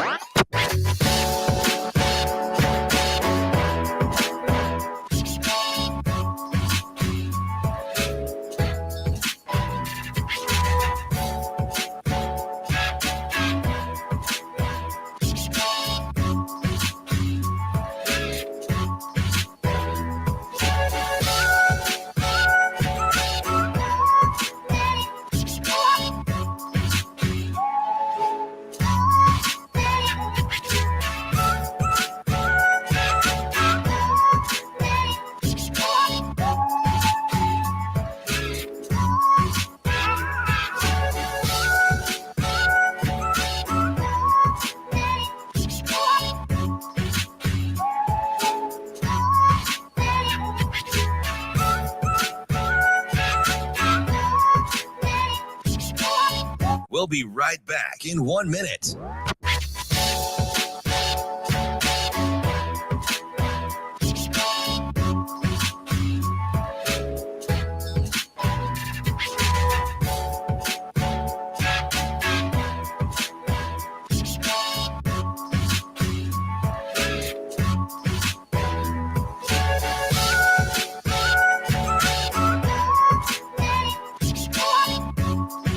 We'll be right back in 30 seconds.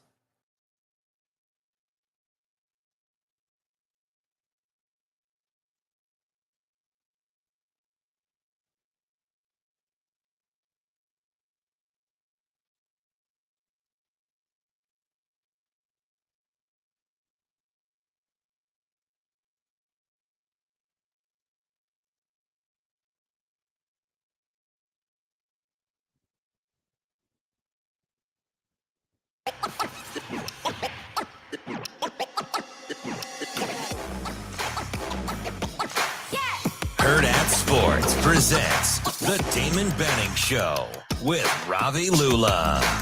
They have a great run game. They don't, they really don't have all the option plays that, that we run. But they do a great job of in crucial downs, going to a big power set, but then still reading the backside edge, and the quarterback will pull it, and JJ can run really well. So, luckily for us, because we're always seeing that, we always have to have a guy accounted, you can't just go diving down because you have the wing man to man. All of a sudden the quarterback pulls it and you're surprised. We see it every day. So I think we'll be prepared for it. Now, being prepared for it and executing it are two different things. It's really hard to place it. It's really hard to play somebody man to man, play the cutback if it shows up, and play the quarterback, right? That's what makes option football and zone read football so hard. So it's not the majority of what they do, but they do it at the right times. Obviously they have great play callers that get you on those moments when you're not ready. So we've prepared for it. Now we have to just go execute it. Halfway through the show here on a Breakfast Blitz Friday, and you can be prepared for the game too by going to Alumni Hall. They are your ultimate Husker shopping experience, the best and largest selection of apparel for the whole family: Adidas, Champion, Columbia, gifts, accessories, tailgating needs, whatever you got there. Always 10% off for UNL students, faculty, and military, as well as Hall Pass rewards for anybody to earn cash back.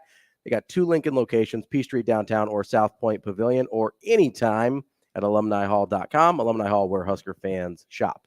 Yeah, it's interesting listening to Coach Rhule. He's real time walking through schemes, and it's almost exactly what MRI was talking about, which is why I love the segments. And he's a total film head. Yes, so it's beautiful. But you can tell he gets in it, and it's like he's talking about counter, read, then pull, right? Where when he says pull, that's like where your backside, we call him, he's got lots of names. Sometimes he's like the mole. Sometimes he's like the CBR guy, like counter, boot, reverse, where you see it over and over and over again. And then all of a sudden you don't do it.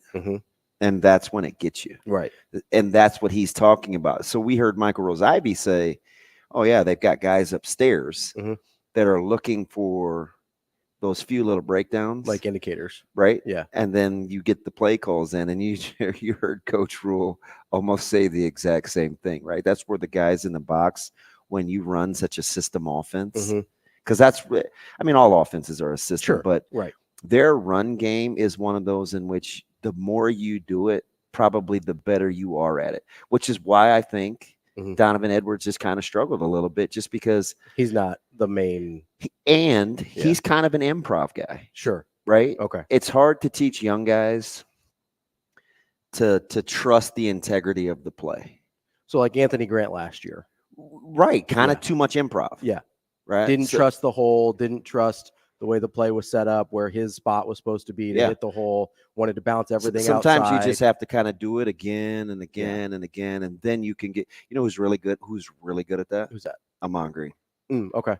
Yeah. Really good at understanding schemes. Well, and that's where you talked about yesterday, right? Like running backs have to be okay that not every play is going to be a big play, in terms of like sometimes when you're doing a system offense, when you're like doing it over and over and over again, like there's going to be a lot of 3-4 yard runs, and then maybe you break one for 10, 12 or 20. Right. But I think mentally, especially when guys are younger, they don't want to just take a 3 yard run. They don't want to just accept the 4 yard run, not understanding that down the road, taking that 3 yards now, taking that 4 yards now over and over and over again, not only opens them up for a big gain later, but also opens up the wrinkles off of that, which is what they fake and come off to. Which is what offenses like Michigan thrive on. Yes, absolutely.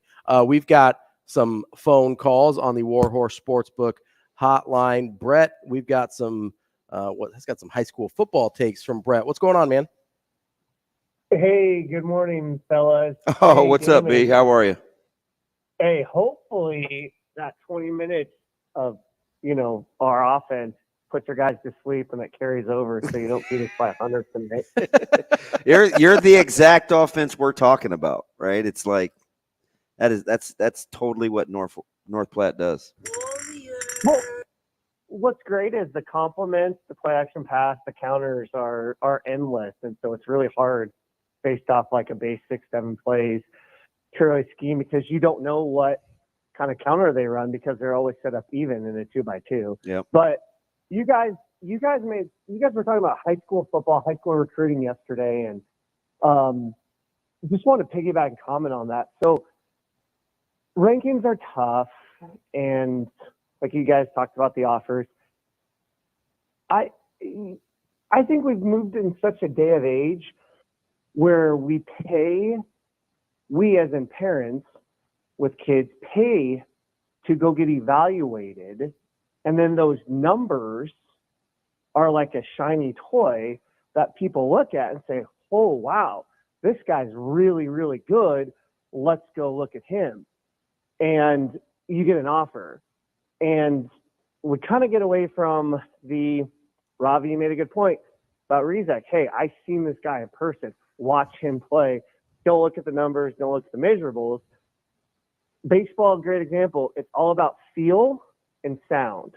You can't teach like a dude's feel, and you can't teach the way it sounds on the glove, the way it comes off the bat. And historically, the guys that have the best feel, the sound's the best, those are the ones that quote unquote make it.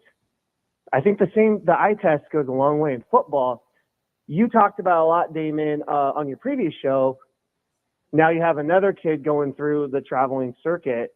These showcases, pay to play stuff is just ruining recruiting and skewing what really, really matters. I see it with my own son being on a national scale in baseball. What are your guys' thoughts? Yeah, there's probably some truth to that, right? Yeah, so so baseball is a little different, right? Because it's much easier to isolate a player's performance in baseball, so it's easier to trust the numbers, right? You're less dependent on what's happening around you in terms of your teammates and things like that. Now, level of competition still matters and things like that, right? But in football, you are so dependent on every other thing around you that it's really hard to isolate and trust, oh, well, this guy's putting up great numbers. Not saying you shouldn't look at the numbers at all, right? You have to look at the whole package to evaluate someone well. But where we get into trouble, and this is what he was talking about, is kind of doing the circuit. If you have a kid, and it sounds like Rizak is this way, as much as I promote that this kid needs to get an offer, I don't know him at all, right? So, but it seems like he didn't want to participate in that portion of the process in terms of like the dog and pony show, right? and going to whether it was the camps or the 7-on-7s or things like that. Unfortunately, whether it's recruiting services or college coaches, they do a ton of their evaluating there rather than on tape. Yeah. And I get why, right? Those all happen in the summer. It's not during their season. It's a little bit easier to get out to those places, right? To see those things when you're not actually playing football. But guess what translates worse to actually playing football? Not actually playing football. Right? So you're talking about like the camps, the 7-on-7s, all that stuff, right? It'd be like, I used this example with a friend of mine the other day. If you were evaluating for a basketball team and all you ever saw was half court 3-on-3, that would be a very incomplete picture of that basketball player. You might be able to pick up on some skills. You might be able to pick up on some physical attributes, but you're not going to have a great idea of how that guy actually plays basketball, right? That's 7-on-7. No self-respecting college basketball coach in the world would ever make a majority of their evaluations based on half-court 3-on-3 basketball. Yet, we're totally okay with it happening in football. That's bonkers to me. Yeah. I mean, I get it a little in terms of 7-on-7 because I think route running and there's throwing, value in it. There's some value. It's what I don't know reps measure, right? Because I don't know like the exact weight put on it. Right now, I've seen some guys thrive and flourish and get offers from playing 7-on-7 and I think the recruiting services put a bunch of can't weight play on a lick of real football. Yeah. Like I have seen that. Yes, that's the thing that happens. But everybody that plays 7-on-7 doesn't mean they can't, right, that they're not good football players either. 100%. Just like if you're really good at 3-on-3, you might really be good at full court basketball too. Yeah. But it's not a great translation from one to the other. Yeah, definitely not that linear. And it's probably more recruiting services than coaches, but I do think coaches rely on it too much because it is easier to see guys there. Yeah. Right. It's not during your season, but I also think that's why, where you see guys get offered and they haven't played any real football. Yeah. Or they haven't even made varsity yet. Right. Yeah, like that's a thing that happens all the time. And you're like, wait, he's not even the starter on his high school team. What's happening here? Yeah. That's like, oh, he looked great at this camp. It's like, oh, well, next time let's play football in shorts. Is that no? We're not doing that. Not doing that today. You can't, not unless it's a Thursday and you're in a run through or something. Coming up next, we're going to talk some boxing. Big Canelo and Charlo fight coming up this weekend. We'll talk to Steve Muehlhausen of DAZN here on Benning and Lulla.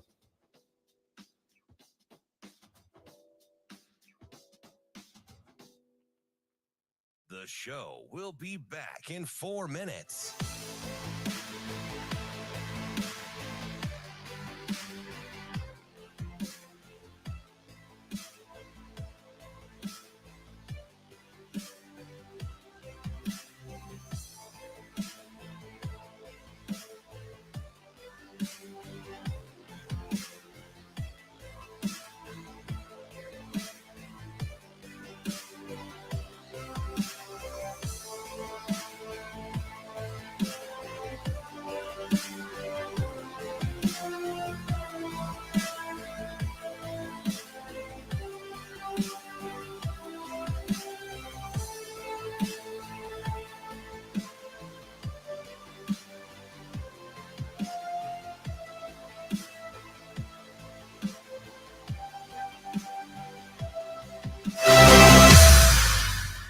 The show will be back in 3 minutes.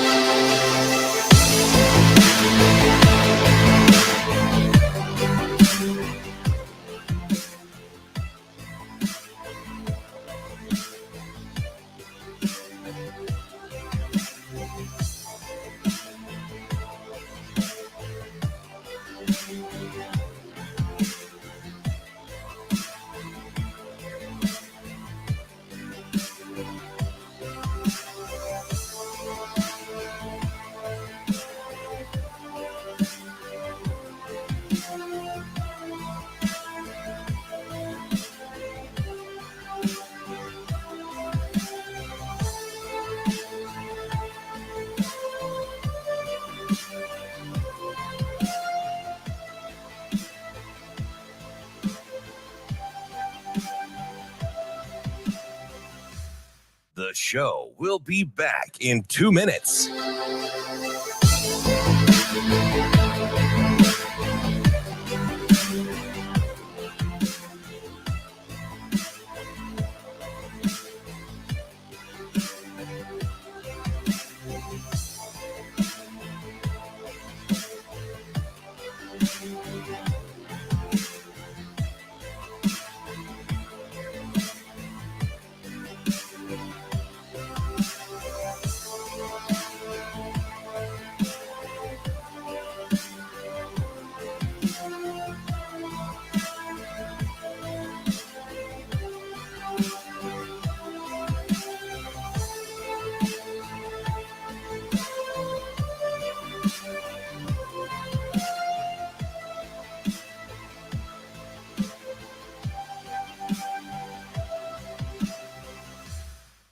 show will be back in 1 minute.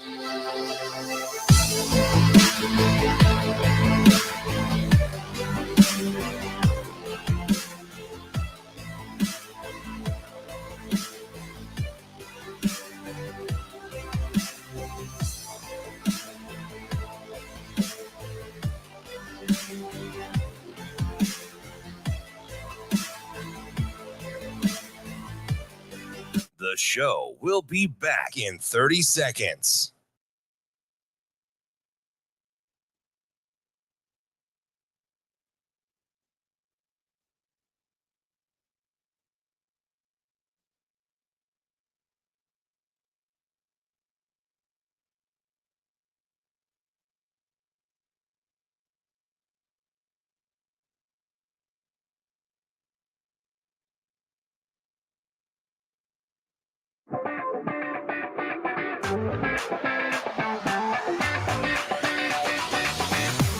Hurrdat Sports presents the Damon Benning Show with Ravi Lulla.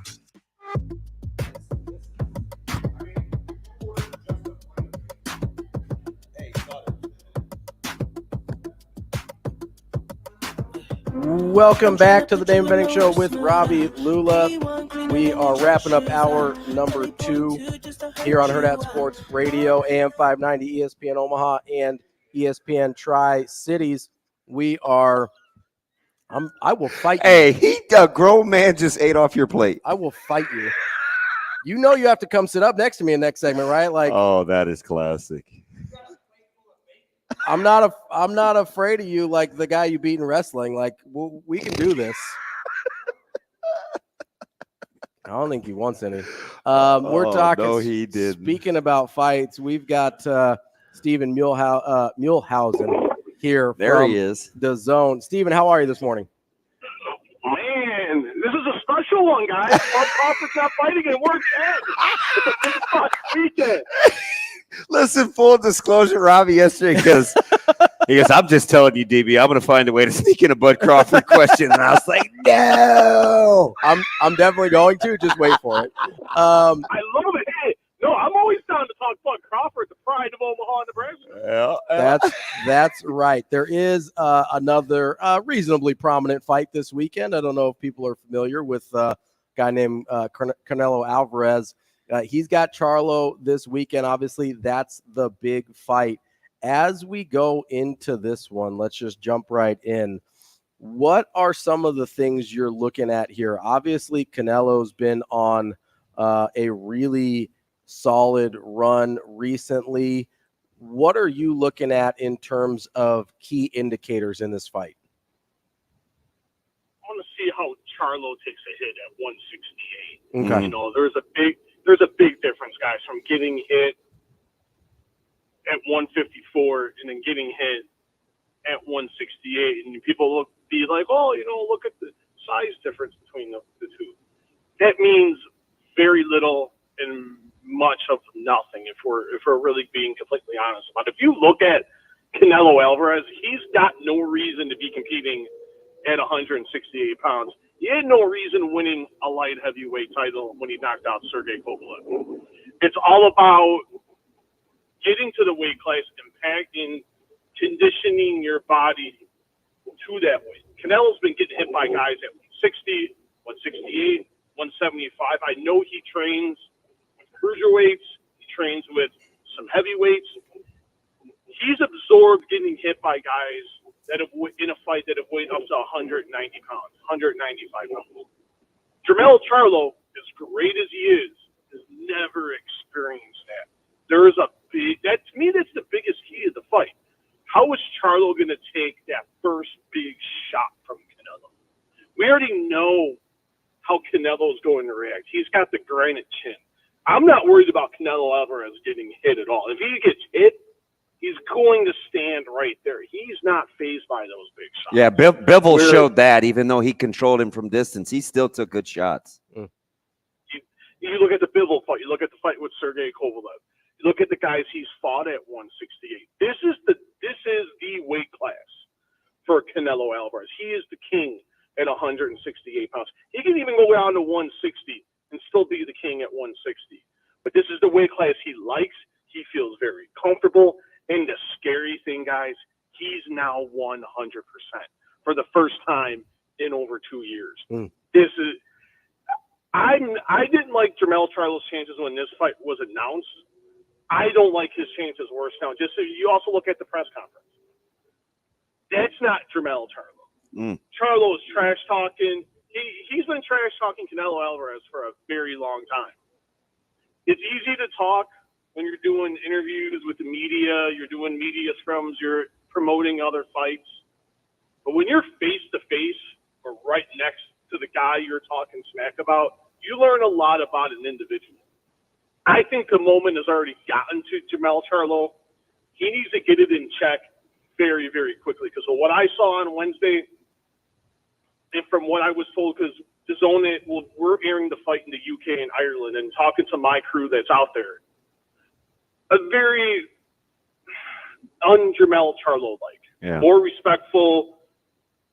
You could say cognizant of the moment, but I think the moments hit him of, holy crap, I'm about to be in there with Canelo Alvarez. The sky is right here. I may be bigger, but I think I bit off a little more than I can chew here come Saturday night. Stephen, where do you think, and I've been tough on Canelo, so full disclosure, I've never really been in love with him as a fighter, but listen, he's fought everyone and has made no bones about it. Where do you think he lost some of the shine? I felt like he was kind of left for dead after Bivol. He went from marketing, money-making machine to kind of, he's got another fight. Like, do you get that sense? What happened with the star-studdedness? Is it still there? Am I misremembering, or is there something to it? You could say there's something to it a little bit. We got to look at all the wars he's been in. You got to remember he turned pro at 15. Yeah. You got to look at, he's been in the game he's been a pro for over 16 years now. And it's not like he hasn't gone through wars. You go through the wars with Gennady, the 3 wars with Gennady Golovkin. You look at, Irislan de Lara, Austin Trout, Miguel Cotto, Dimitri Bivol, Caleb Plant. You look at all these guys, Shane Mosley. You look at all these, Floyd Mayweather. Look at all these guys he's been in there with in the fights he's had with these guys. But he's also had a bad hand and wrist injury. Yeah. He was dealing, and people were talking about, that injury started bothering him in the Caleb Plant fight. He still knocked out Caleb Plant. He had extensive surgery on his hand and his wrist. He says he's ready to go, but if we look at it still too, though, he's still the biggest box office attraction in boxing. At least here in North America. I'm not talking about, he's never fought in England or Asia. So we can't really determine his star power there because he's never fought there. But you look at here, the biggest North American attraction, it's still Canelo Alvarez. He's still selling pay-per-views, over a $20 million gate. Another one, as he did for the third fight with Golovkin coming in tomorrow night. I don't know. Has he lost some of his luster? It's a valid argument. Not as many people are talking about this fight. They did a Sports Center hit last night. I think that should have been done. If I'm promoting that, I would have done that earlier in the week. I maybe would have done that Wednesday morning, maybe even Tuesday. I think Thursday night, I think they get a sense of early pay-per-view buys aren't strong. I think that's why they decided to do that hit last night. But you can say the shine's been taken up. I think this pay-per-view number, will be very indicative. He's still a big live gate attraction. It's still over. It's going to be sold. T-Mobile Arena will be sold out. Yeah. $20+ million gate. That's nothing to sneeze at. But I think the pay-per-view buy rate, will show what star power is left of Canelo Alvarez. Because the fights he had on DAZN, like the third fight with Golovkin was good. It underperformed a little bit, and there's no doubt about that. But he's still the biggest attraction in North America, and that's nothing to sneeze at when you're still pulling in at minimum 500,000 pay-per-view buys. I don't think that's really nothing to sneeze at in this day of age, considering, unfortunately, the world of piracy that we're in right now. So, but I think it's also the fact that, and you guys can attest to this, I think you just got to lower these prices. Yeah. So fans don't do it. Yeah. Yeah. Steven, I wanted to ask you, because you don't really seem like you're feeling Charlo in this fight, which is totally understandable.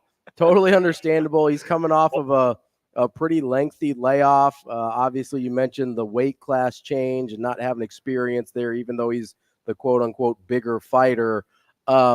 Is there a path to victory for him that you can see, or is like how shocked would you be if he found a way to take this one? I don't want to discredit Jermell Charlo. You don't become the undisputed champion in a weight class because you're no good. I mean, you don't just stumble into it. There's no Hail Mary Cinderella-like shots. He is a good fighter. Do I think he is elite on the level of Canelo Alvarez? Not many people are, but I don't see it. He hasn't faced the caliber in my mind. I thought he lost that first fight to Brian Castano as the world did. Yeah. He lost to Tony Harrison. No offense to Tony Harrison, but Tim Tszyu blasted him inside the distance. I don't really see it. He's got a path. He's got to work the jab early. He's got to use his footwork. He's got to earn Canelo's respect early, like Bivol did. Bivol earned the respect early on. If you get that respect early on from Canelo Alvarez, I think Jermell Charlo can be in a very good spot. If he just stands there and is just awestruck and he's not trying to impose his will, not use he's got good footwork. That's the one thing I think people underestimate. He's got a really good left hand.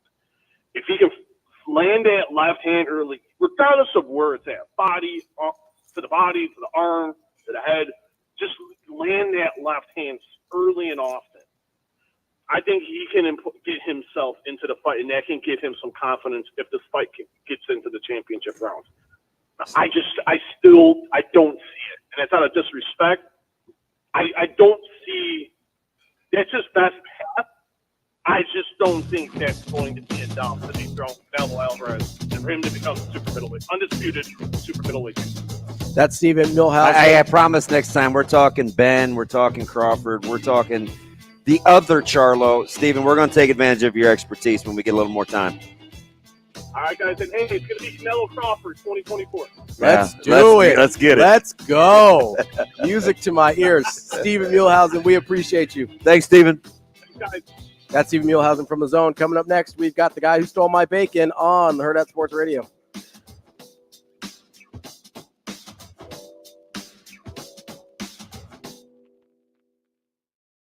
We will be back in 4 minutes.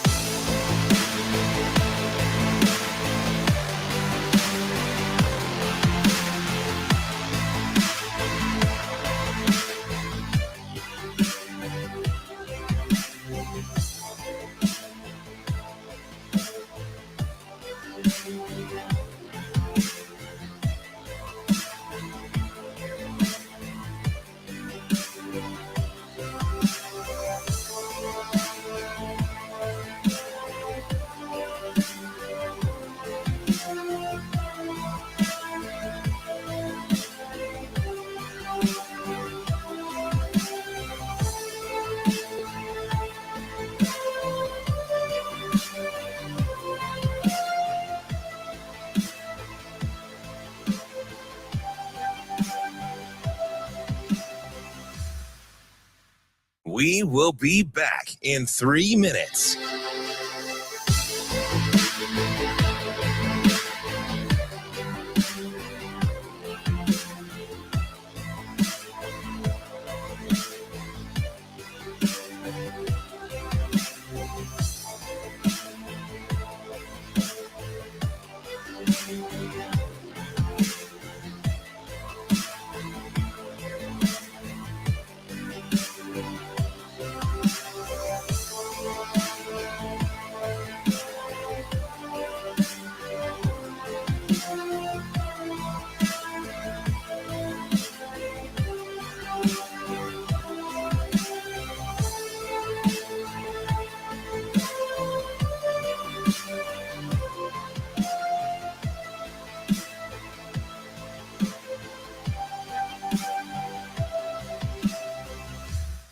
We will be back in 2 minutes.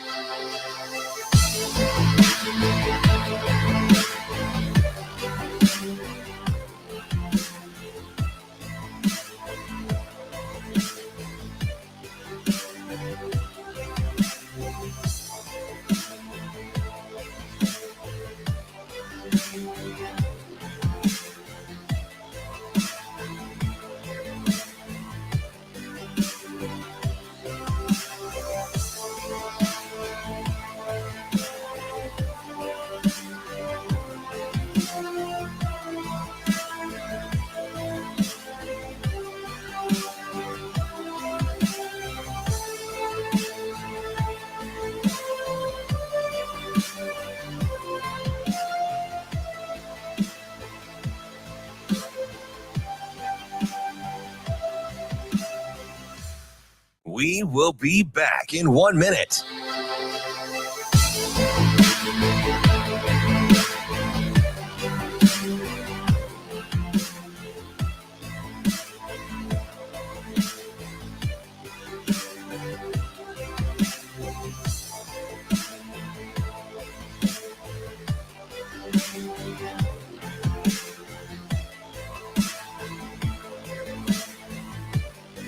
We will be back in 30 seconds.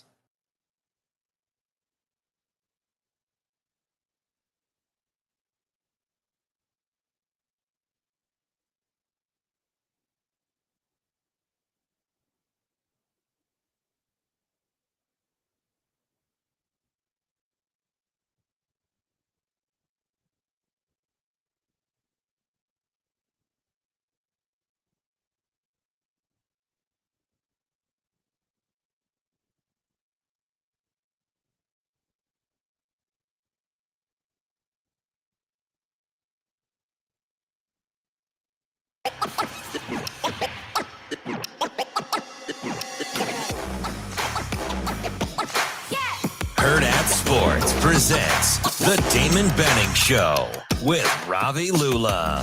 Oh, yeah, no doubt, no doubt. Mike Sautter. I would agree, Damon. Mike Sautter. Yeah. Mike Sautter. Oh, man, you're going to put me on the spot. Mike Sautter. Kicking off hour number 3 on the DB Show with Ravi Lulla. We are now on KFOR in Lincoln. Our friends in Lincoln. We're still on AM 590 ESPN Omaha. We are on ESPN Tri-Cities. I can't tell if you're giving me the side-eye, DB, if you're giving this one the side-eye. No, it's just funny that we're on now. On you can't. Can you hear now? Shane, can you get Sautter going? You good now? A little bit. There you go. Oh, there we go. I can think hear we're you. A little bit. A very little bit. You want more? How's that? No. Other way. That way? There you go. That way? There Are we good? There we go. That's good. While they're figuring this out, I want to tell you. The funny thing is we're on in Lincoln now with all the It's all the hullabaloo last night. Judging by what I've heard, I wasn't at the game, but judging by what I've heard, sounds like they're in the process of watching now. Yeah, it sounds like there was some controversial. A very good game last night in Lincoln. Sautter, why don't you tell us about it? I just know I found Jesus last night. Yeah, it's very good on your social media account. That's all I know. Yeah. I found Jesus, and maybe some other people should have found him too. Oh. So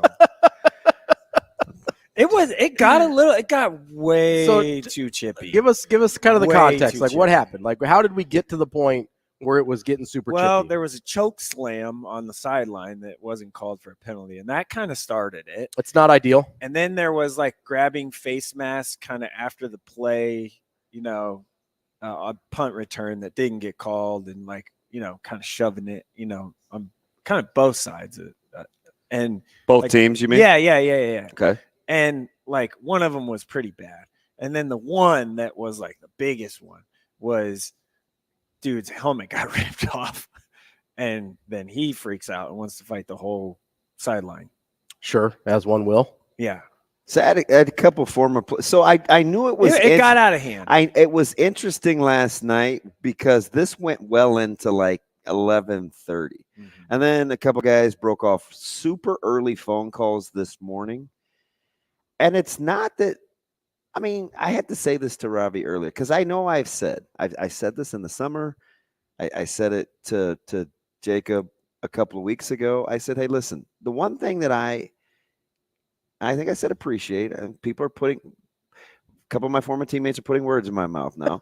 I didn't say I like or love or whatever. I said one of the things that I appreciate about Millard South is they've leaned into whatever the perception is, right? Like I like Coach Urban, I like Coach Wisdom. Like they don't, it doesn't bother me. No. But if you haven't seen it before, or you haven't been around it, like it can be a lot. It can be a lot.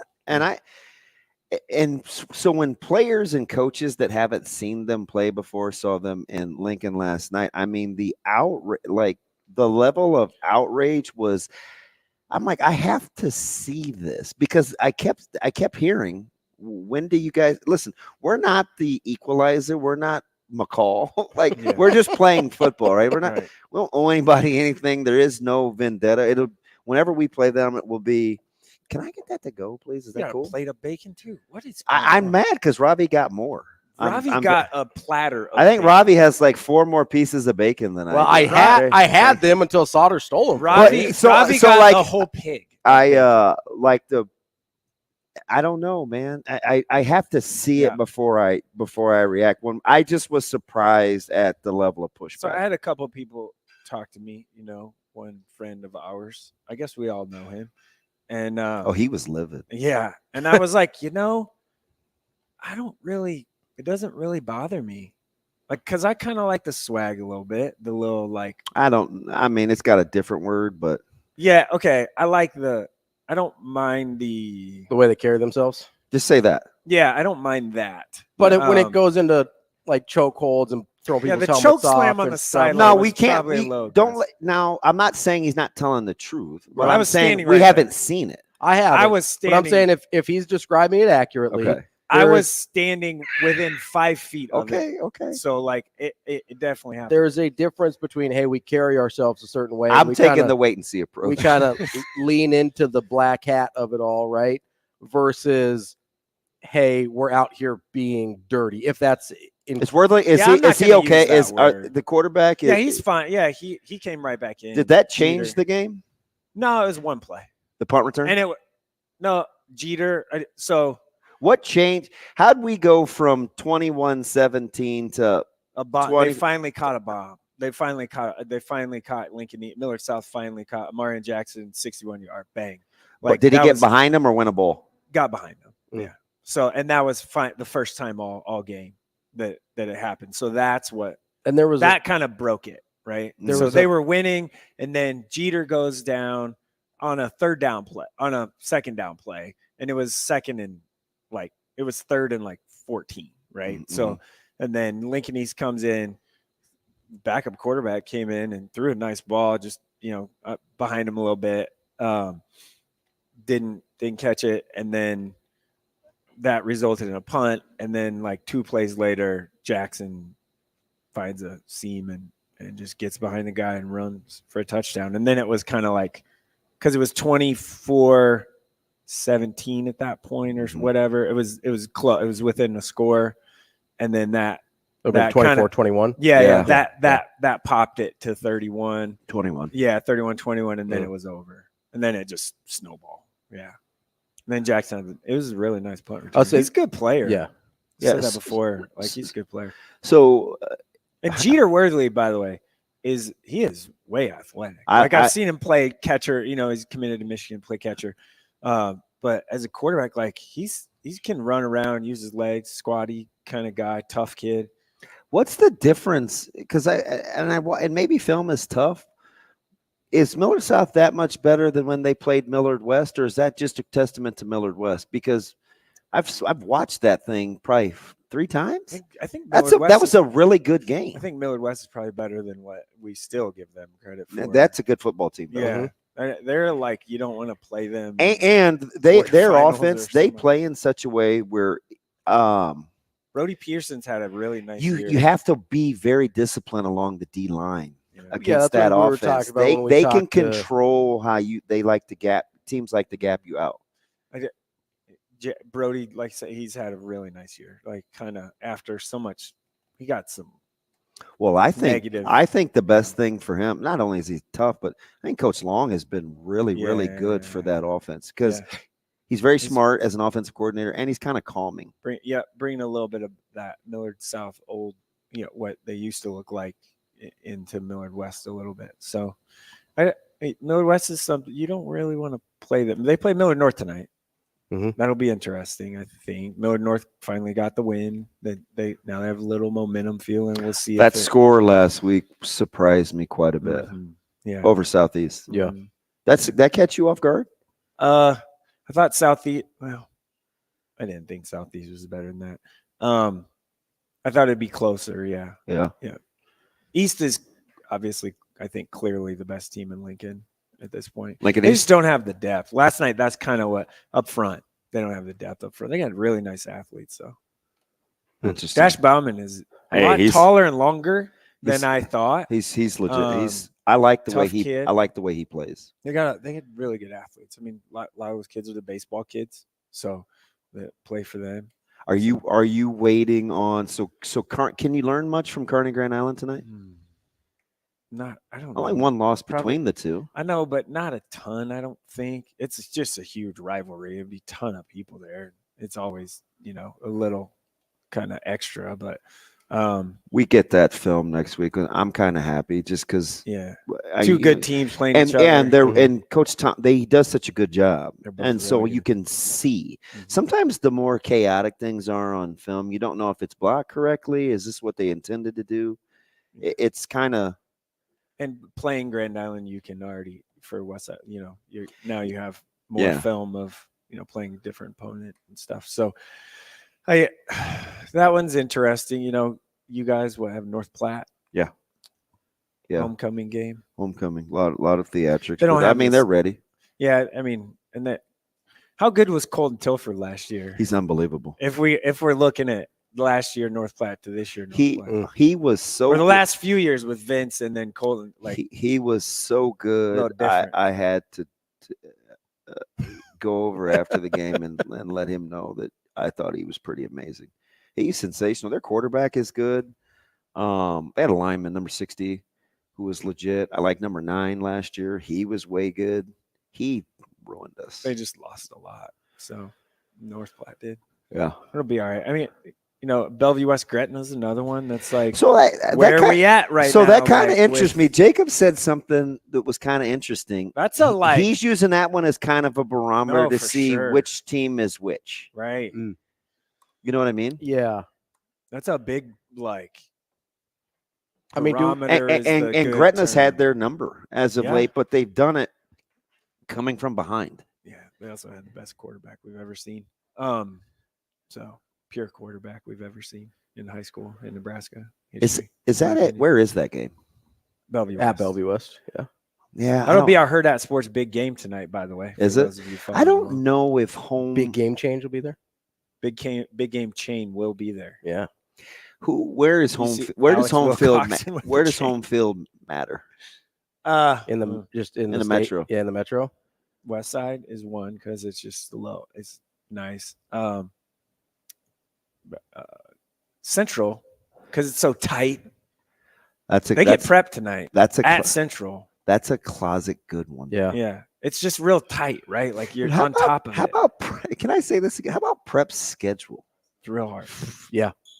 I said at the beginning of the year. Yuck. It's stupid. In the preseason, I was like, this is a tough schedule anyway. And I think I said to you, I was like, well, I'm not I wouldn't cry over that. Like 8 of the 9 teams we played last year were in the playoffs. So that was my barometer as a coach. Yeah, but as I look at it now, I'm just like, that's rough. That's a rough. That's not a good. That's a tough still schedule. Could be a playoff team.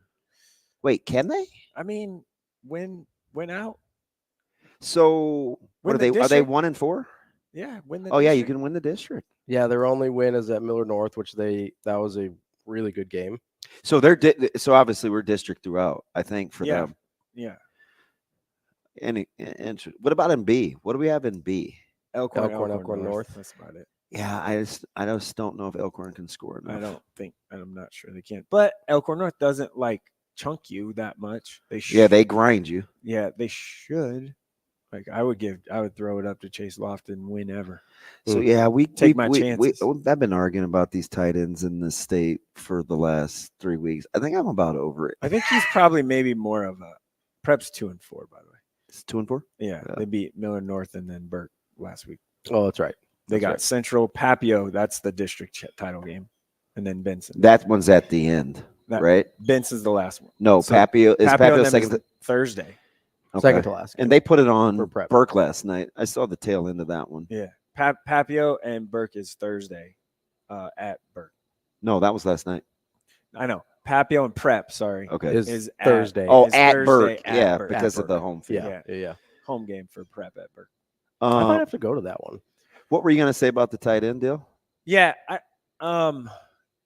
Chase, they don't use him as, I mean, they do, but like they put him wide, and like he's capable runner guy. Like he's we'll see how much bigger he gets in the offseason, like as far as size and all that.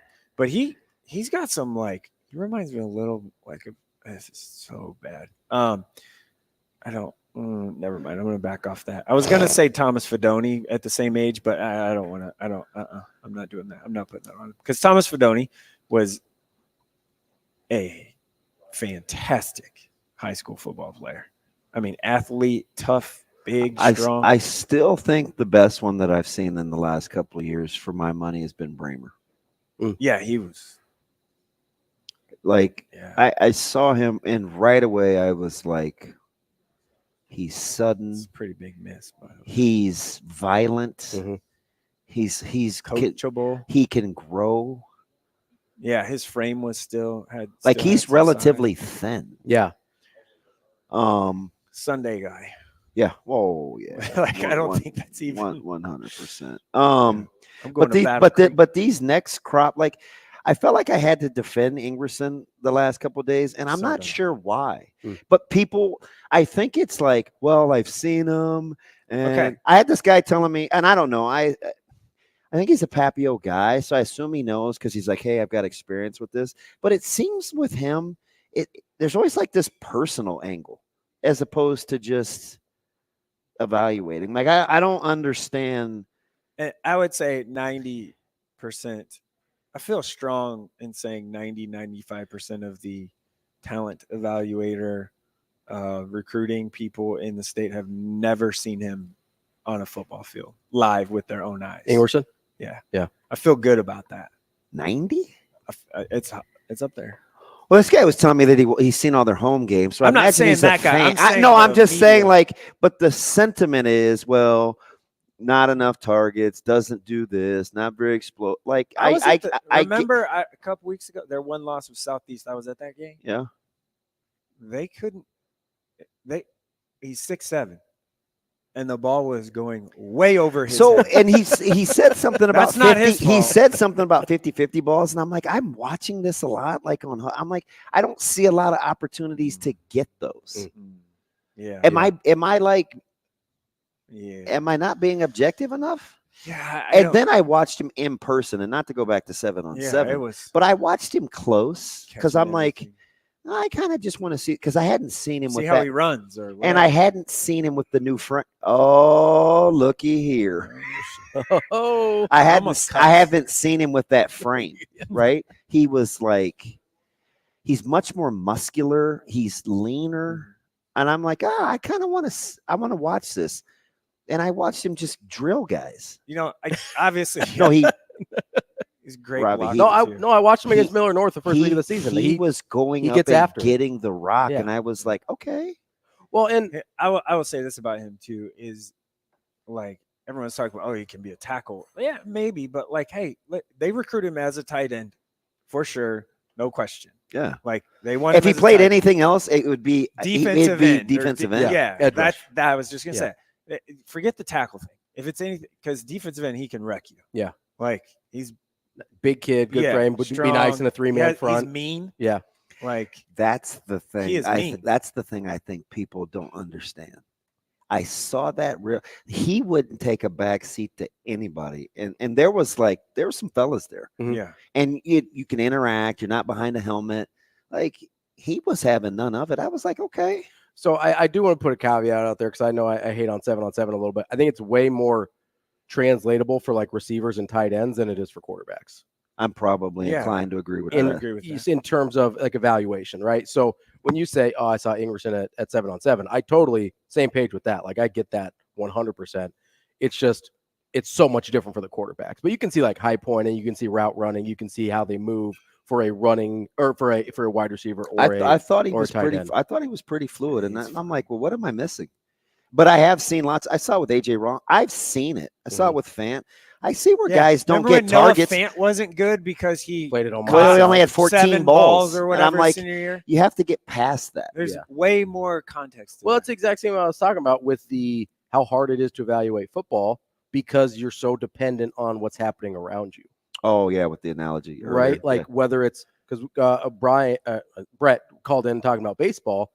Baseball's super easy to isolate. Football's not like that. You've got a guy who is a no-brainer talent in Noah Fant that people were people didn't think he easy was Sunday talent, right? Yeah. Like not I would never. The first time I saw Noah Fant catch footballs, it's soft. It sounds different hitting his hand.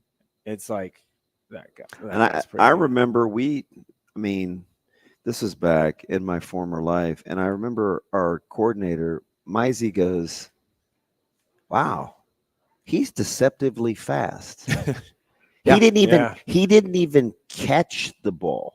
It was overthrown. Yeah. We just watched him go get it, and I was like, that's probably not going to show up in the stat sheet as other than an incompletion. Right. But just watching him run, I was like, God, he just pulled away from us to go get that thing, and it was still overthrown. Like, those are things you can't really, you don't see in a box score. Yeah.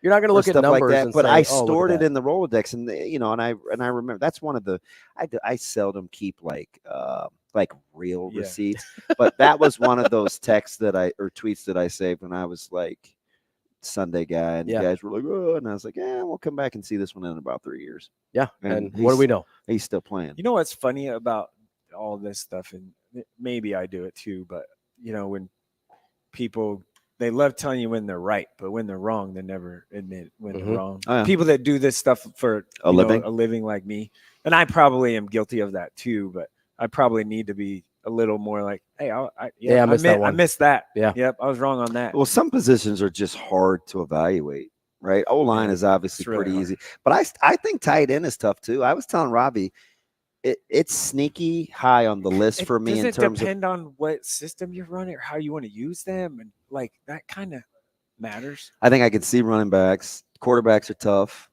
Quarterbacks are tough at every level. That's why there's such a miss rate, right? And sometimes I even think running backs can be tough. Yeah, it can be. But I like doing it just because it's not about holes. Here's for my me question: Have we settled on who the best running back in the state is yet? Senior class? I don't know. Think so. Boyle, maybe. Maybe. I don't know. John Mez is having a good year. He's really gifted. Yeah. So, but I'm spoiled because I see him every day. Prestido had 4 touchdowns. I'll say is Prestido senior. Listen, I see. You should see. Prestido's you should see John Mez's work ethic. I'm just saying, like those are the names, right? Yeah, I think so. Yeah, we're gonna need him as the season wears on. He's kind of like the great equalizer. He's just got a lot of versatility. So and he's fit. I'll say he's in really good shape this year. Yeah, finally, he is really fit. He's not like maybe a healthy feller. Yeah, they're hoping to have him back soon. I saw him last night. Well, I'm everybody gets saved for us, so I'm assuming he's probably about 2 weeks out. Are we talking just maybe Metro? Maybe that, or maybe like playoffs. Even it's kind of. Yeah, we'll see. I don't know. I cheer for him because he's practically family. I wouldn't push that if I was them, though. Yeah, because that one game doesn't matter until one game. Yeah, I'm with you. Before we run out of time here, and got Molina maybe. Yeah. Where are you headed out this tonight? I will be in Battle Creek. Okay. What time are you leaving for that? Now. The whole Hurrdat crew is like, now. It's only 2 hours, man. Like 4-ish, 3:40, 3:30. So who's Battle Creek got? Battle Creek, Norfolk Catholic, two Okay. undefeated Class C2 teams, 1 and 2? number Just- 1 and number 2. Just drove out that way. And it is it's not a fun drive. Not my favorite drive. Yeah, it is. I feel like I should just go to Columbus and up instead. A little farther though. Yeah. But no, it's a huge rivalry. Yeah. Like you talk about like the love-loss part. There's none. We drove through. Obviously, you got to go through like Wisner Pilger. Yeah, that's why I think they I might were go like around. they were like lining the grass field, and I kind of just wanted to just get out and smell smell like the grass. And it's not chalk anymore; it's whatever they line it with. But I was like, oh, ish. If it wasn't getting ready to thunder on our heads, I haven't been to a West Side home game all year. Don't worry, I got you covered. Wow. I don't even know if I will until the playoffs. When he's not fraternizing it. Yeah, because we have we're at Kearney next week, and then we're at Buell. That game will be up for one of my game of the week options. Yeah, get you back in the car and Yeah, drive. go to Kearney. I'm fine with that. There you go. Nice little drive. Drake and I, Veronica, we already talked about it. If it wins, I'm going fishing with him again. Yeah, I just want a good meal. All right, coming up next, we've got the War Horse Sportsbook Sports Cleanup here on Benning and Lula.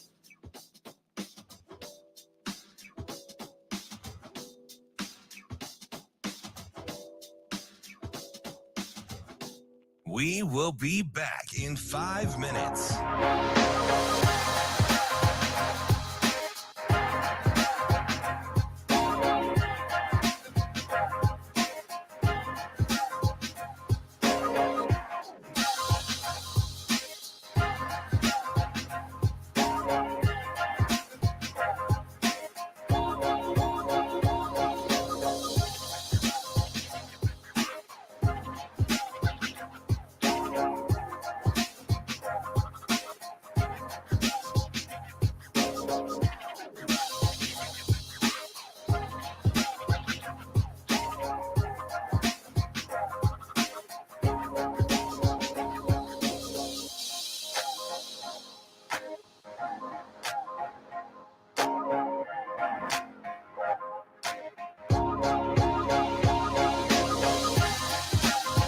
We will be back in 4 minutes.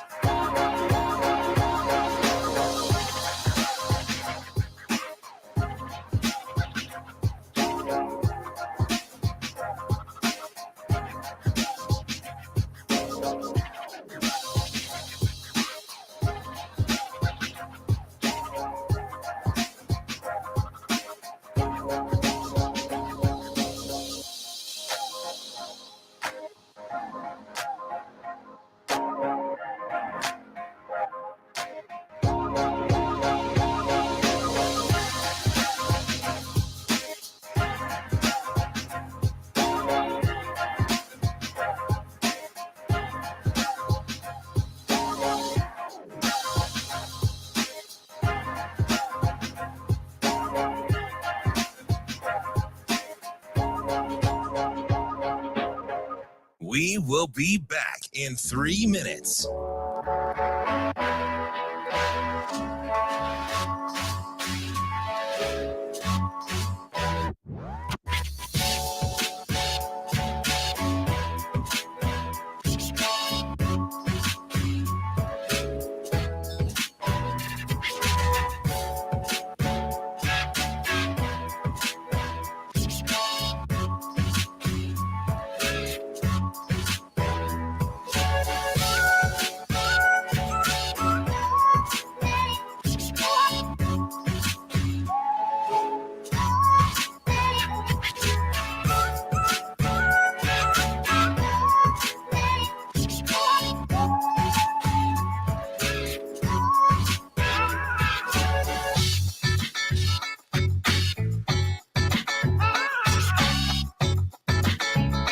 We will be back in 2 minutes.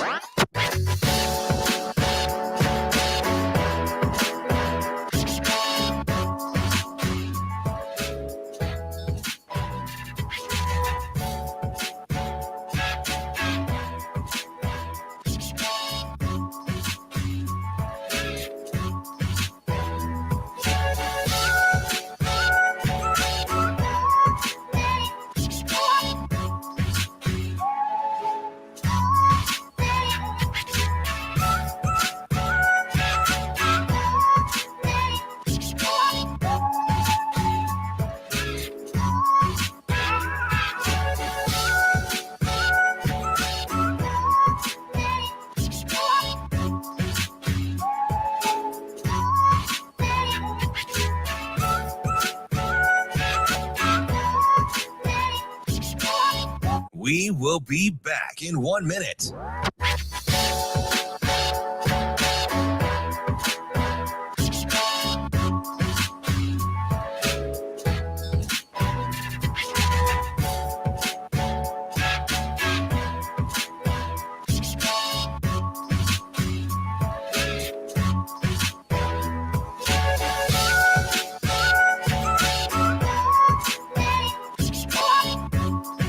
We will be back in 30 seconds.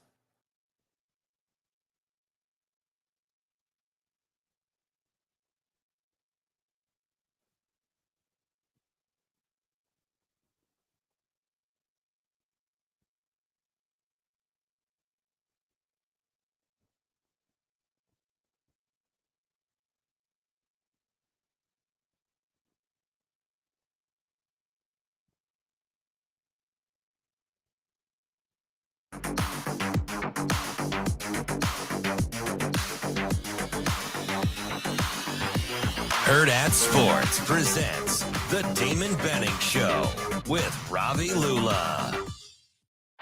Hello again, I'm Keith Jackson, and I think this game has everything. These teams represent two of the finest universities in the nation. The Huskers, and now second down and goal, and it's Billy Kemp running the ball and scoring. Cornhuskers on the board early in the second quarter.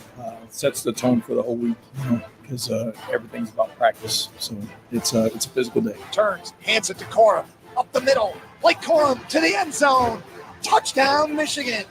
That's what we want. That's where we want to go. That's what we want to be about. And we'll keep chasing that perfection. Harburg on the option. Harburg makes an miss into the secondary. Heinrich Harburg turns on the Jets, and he's gone. And there's no flags this time to bring it back. Touchdown, Heinrich Harburg. Excited to get ready to play Michigan, play a Big Ten team at home. Excellent team. Number 2 team in the country for a reason. So JJ in a shotgun now. Second down and 5. Back to pass. Stepping up in the pocket, looking downfield. Delivers to Roman Wilson. To the 30, down the near sideline. 20, 10, 5. Roman Wilson. Touchdown, Michigan. And make sure our team knows that. But that's the goal, is to win the game. Had a bad angle. That went for 35 yards, and Keldrick Moody, welcome to Lincoln, Nebraska. The introduction made by Deshaun Singleton. Coach inside, there's going to be a boxing fight right here in the ring. This is just going to be a physical game, so you got to come down and hit. And you'll hear a roar that'll knock pine cones out of trees 50 miles away. Intercepted by Charles Woodson. Spins. Touchdown, Nebraska. Nice kick, got a little wind under it. And it runs Howard back over. Look at that. Oh, my goodness. One man. Goodbye. Hello, Huskers. His second interception on the season. Multiple flags come down on the return, but it's going to be Nebraska football. Here's White. Touchdown. Did he? He did! Touchdown, Nebraska! Leaping interception by Woodson, who got a foot down somehow inbound. Yes, it's got a chance to be a great college football game. Has some time, steps, throws, pass, caught by Fedoni for 20. He's to the 15, to the 10, to the 5. Touchdown, Nebraska! Mr. Billy. Hit.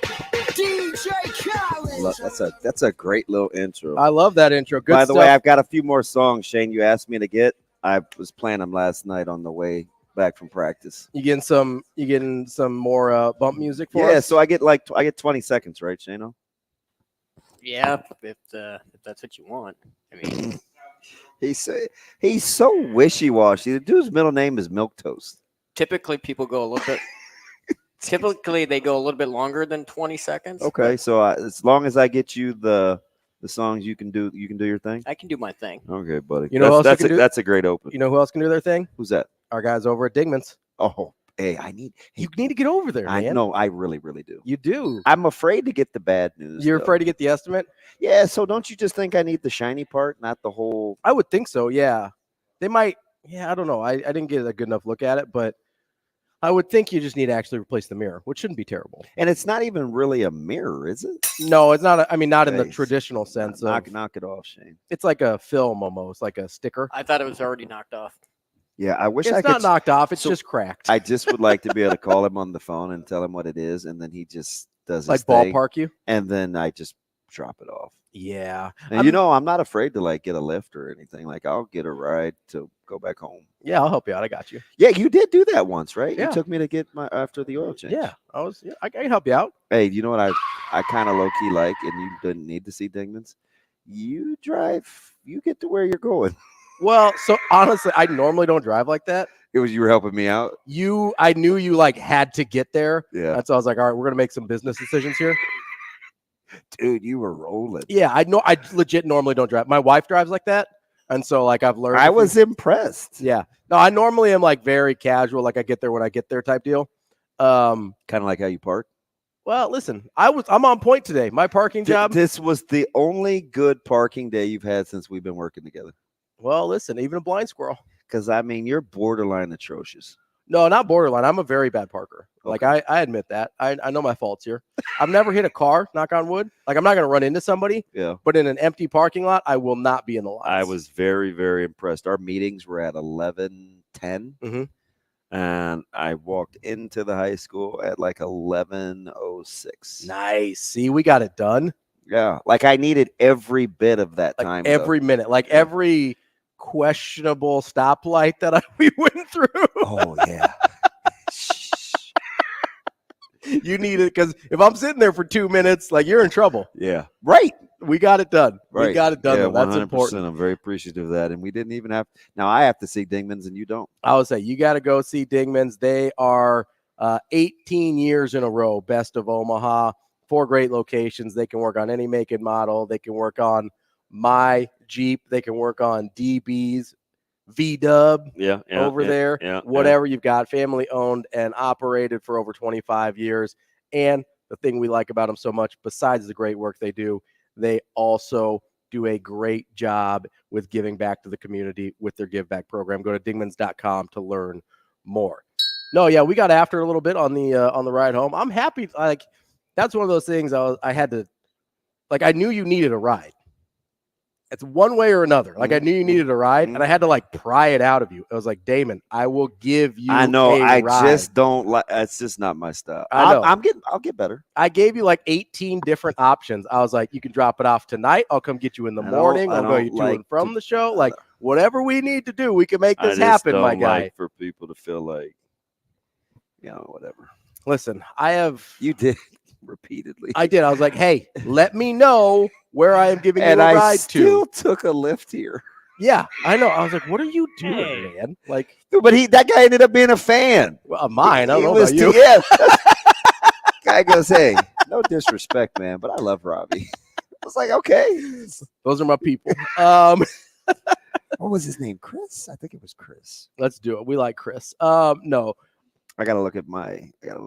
So what have we missed today? This is our sports cleanup section. Apparently, we missed everything. We missed the Detroit Lions hammering Green Bay. I mean, we touched on that a little early. Yeah. But honestly, we probably haven't, ironically, talked enough Nebraska, Michigan. Yeah. It's kind of weird. We didn't even get to our keys. No, let's do that here. We're gonna clean up our keys here because I don't think Nebraska's going to win. I do think there is a path. Yes, you do. You told me they were going to win on no, Monday. Did I? No. I was. No. I don't think I did. No, Eric told me that, though. I think they can win. Yeah. I don't. You didn't tell me Nebraska was going to win? Maybe I misremember. He's like, no. What would you put if you had to put odds on it? 18%. Okay, I was going to say about 80-20, so we're in the same neighborhood. 18%. Yeah, we're in the same neighborhood. I said 80-20. I just looked at FBI. Oh, that's where I got it. I just, in my head, like kind of my gut feel was Nebraska got about 20% chance to win this thing. Yeah. I think so. Key for me is forcing McCarthy to take his shots. We talked about this a little bit earlier, deep and outside. That's where he misses most frequently, and he's gotten really efficient everywhere else. But he still is not great deep and outside. If you can force him to take the shots there, kind of use the sideline as your bracket rather than. Is this still courtesy of Huskers X and O? Isn't X's and just O's? The numbers were. My eyes thought they were telling me that, and then he confirmed it with the chart that he gave me, which I really appreciated. Can you imagine he and I like watching an actual game together? How long do you think that would take to get through? 12 hours. Because he's an all 22 guy. He's like, he listens to a ton of podcasts. Yeah. Like he is like all in. So I do the podcast thing. I try and get as much information about that stuff as I can. What I'd like to do at some point, I'm going to invite myself here and I'm going to do it on air so there's no more pressure on you. I would love it if after the season we could like sit down and do like a film breakdown, right? Yeah, well, we could do that. Because I know how to do that with basketball. That's never something I've really done with football. So I'm just kind of trusting my instincts and my eyes on what they're telling me. Yeah. But I would love to like get it from a coach's perspective of like get that breakdown, right? That would I think would be super useful. Because even when you're just like drawing on napkins for me over here, I'm You like, do ask the right questions though. yeah, I know what to look for, but Right, a lot of you're it's like terminology for Yeah, me. you're like, hey, or, did they call that a skinny or right? Like I like that. A lot of it's I don't know the terminology because I didn't play, right? So I would just love that. And honestly, I think that would just help us even get better for, the people that we're talking to, right? And giving good ideas there. But did you like how I tweeted out that we were totally armchairing? Oh yeah. Well, that's Michael Rose-Ivey real time. That's the job, right? Because I just wanted people to get a visual. Yeah. Well, and we did that when we were doing against Colorado with the nub sets, right? Yeah. We tweeted that out. I think people really like that. So I think there is an appetite for it out there. There certainly is on my point. What three keys? I'll give you three. Yeah, let's go. You got to convert over 45% of your third downs. Okay. Keep Michigan under the 60 total play mark. Yep. And win the place kicking. Ooh, okay. Yeah. Win it. Yeah. Don't anytime your Can't foot push. hits, Got to win it. I'm not talking about the return game. Yeah. Anytime your foot hits the ball. So punting, kickoffs, field goals, the whole thing. Win that part of it. So obviously this is an easy one, but got to win the turnover margin as well. I mean, if you can win the turnover margin against Michigan, it goes from staying close to maybe stealing a game from Michigan. That's your Warhorse Sportsbook cleanup. Coming up next, we got Matt Vrzal. We will be back in 4 minutes.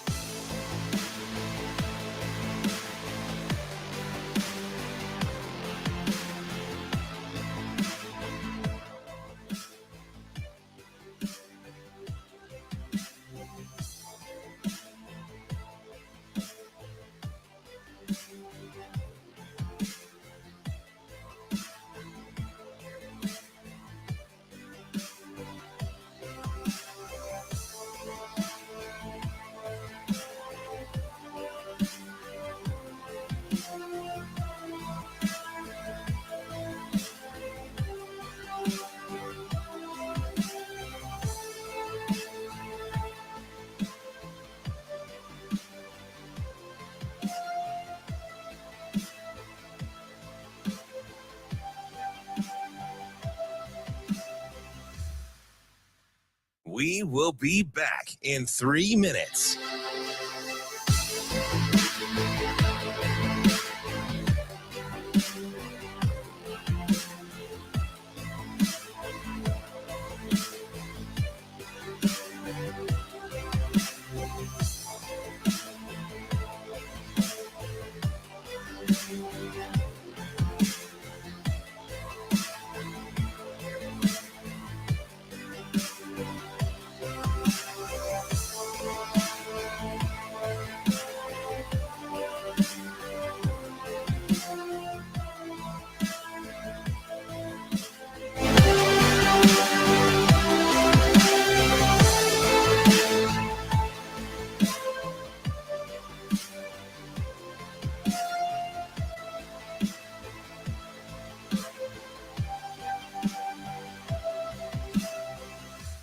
We will be back in 2 minutes.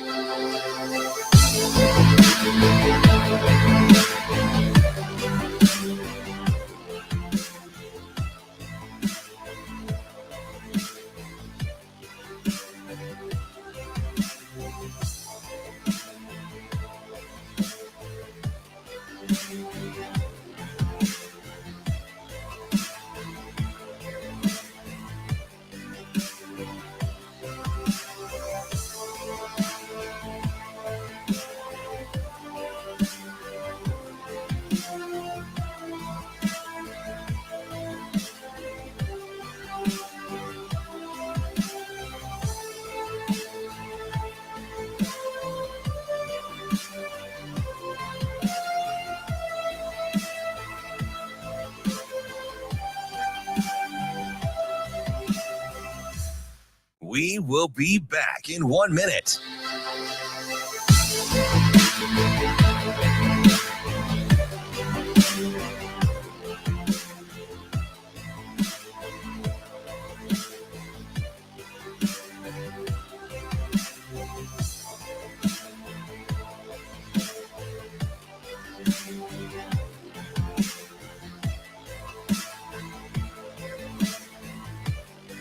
We will be back in 30 seconds.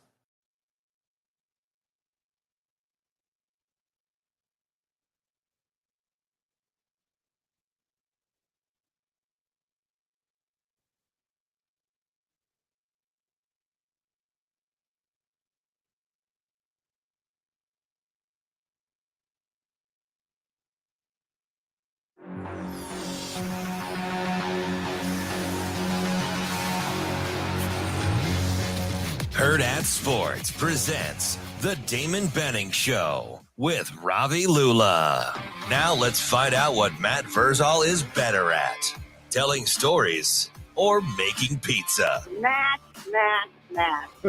Matt's an exceptional young man. Matt Vrzal. Happy birthday, Matt. You know, Matt, he's a tremendous athlete. Matt Vrzal.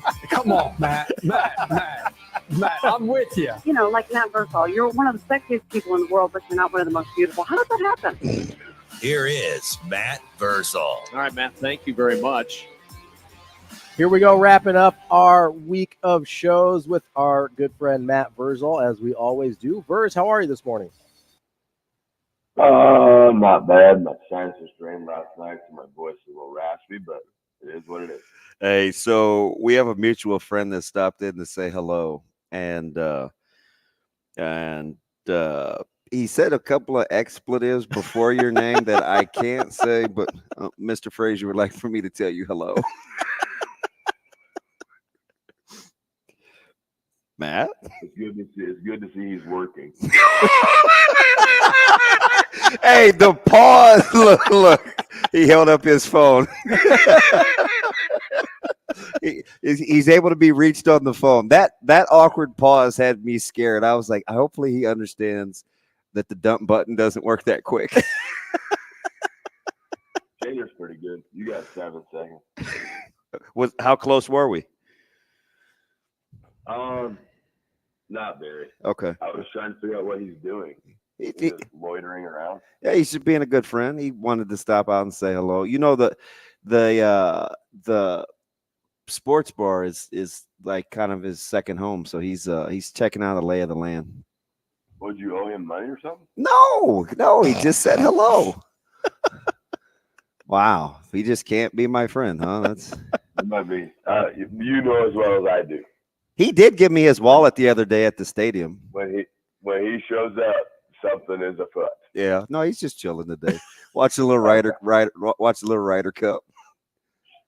Yeah, I almost missed the start of our last segment because he's like, "Hey, I need the Ryder Cup over here," and I was like, "Yes, sir.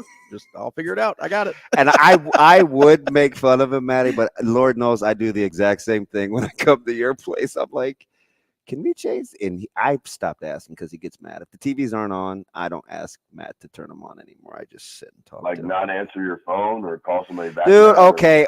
You got on me yesterday about that. Look, T-Phrase is like, "Yep, that's him." Matt, we made up for it. We made up for it yesterday, right? We talked on the phone. Yes. Well, no, but there's just the double standard of your life. Like, here we go. If I call you and I have some pressing news that we need to talk about, yeah, and you don't call back, and then I have to call again and threaten you. But if you call me in the middle of lunch, like 11:45, you expect me to freeze the whole place and call you. Oh boy. Is that not true? Well, the threat part was true. That text yesterday was not cool. Tommy has to be nodding in agreement with this. Like he 100% is nodding. 100%. So I got a question. How come you hate Tommy? Because when Sauter's there, you all three are on the microphone. Tommy's there right now. You don't put Tommy on the microphone. He didn't want to. He never said he wanted to talk. Oh. I like how you're low-key trying to get us in trouble too. That's cute. That's cute. I'm just glad I'm not the only one who Damon doesn't answer his calls from. Like, that makes me feel a lot better to know it's like, oh, it's teammates too, so I'm in good company. That's all right. I got the amazing Daniel over there in my corner. He's like, well, he texts me back. It's a Steelers thing they wouldn't understand. Maddie, what's the roadmap to the W for Nebraska? Because if they could play this thing close enough, I mean, you could see it, right? You wouldn't be completely shocked, or would you? I mean, anybody has a chance, but then that's not some form of reality has to set in. Yeah. Like, like I say, good teams win, great teams cover.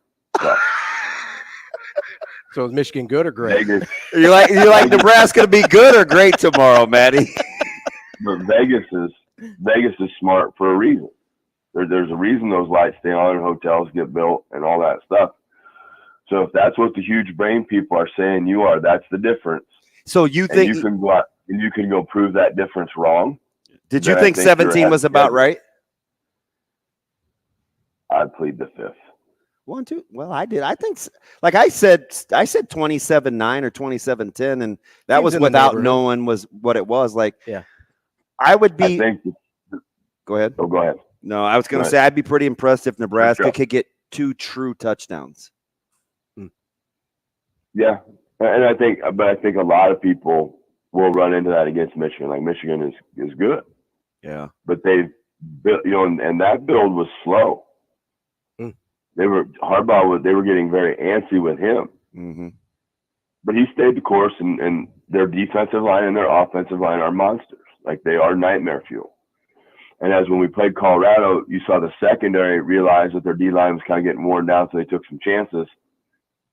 Now you can probably see the defensive line potentially being worn down in this game just from volume of play, right? Because now you're playing against dudes. Like, you ain't seen these dudes. Mm-hmm. This is a perennial Joe Moore award-winning, the best offensive line in the country, award-winning setup. Like, they are rinse, lather, repeat. Man. And our guys are going to have to do a good job of getting on and off of the field. And if that's sending, blitz, sending confusion, faking blitz just to get a blocking scheme off where you're getting, instead of double teams, you get a one-on-one matchup. Coach White's going to have to be real creative, and I'm really excited to see how he schemes this, because I think he's done a really good job thus far just in how he attacks an offense. Do you think it's playing to his strengths, the fact that, because it's funny now, guys that act Michael Rose-Ivey sounds a lot like Matt Vrzal. Matt Vrzal sounds a lot like Coach Rhule. Like, you guys understand schematics, obviously, having coached and played for so long.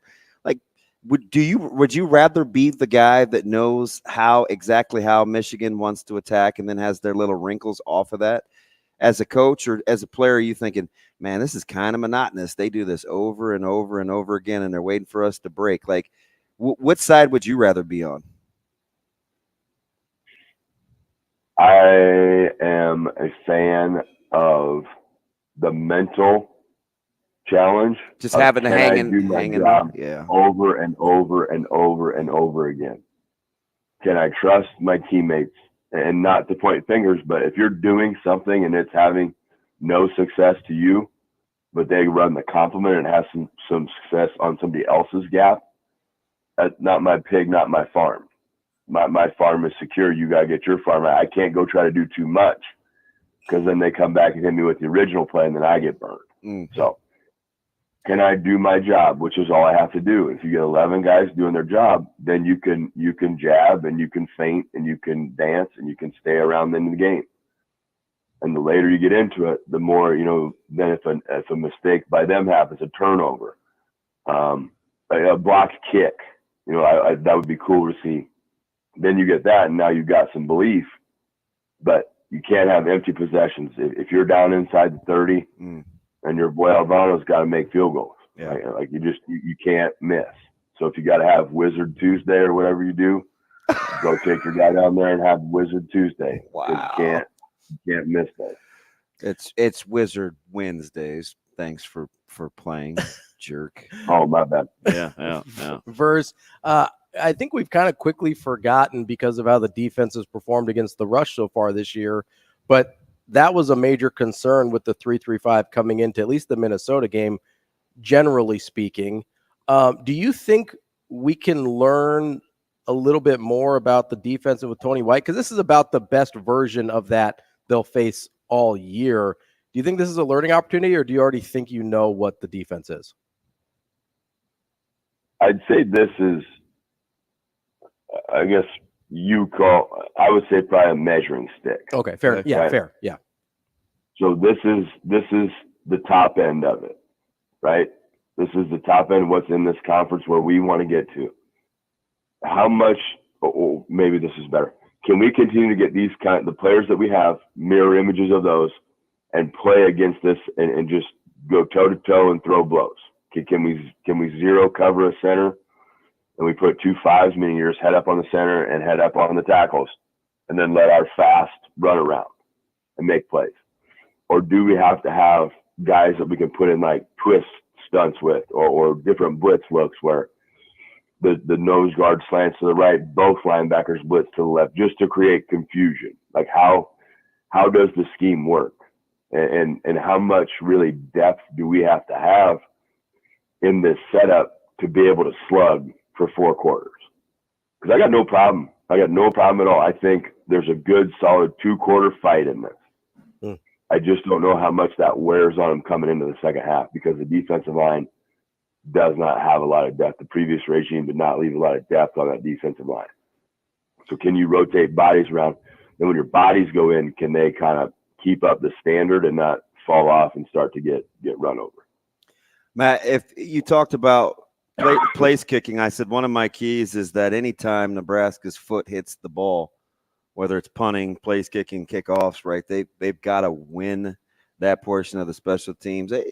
You feel comfortable in that? Like, is that one of those things that you think will eventually come along, or for right now it is what it is?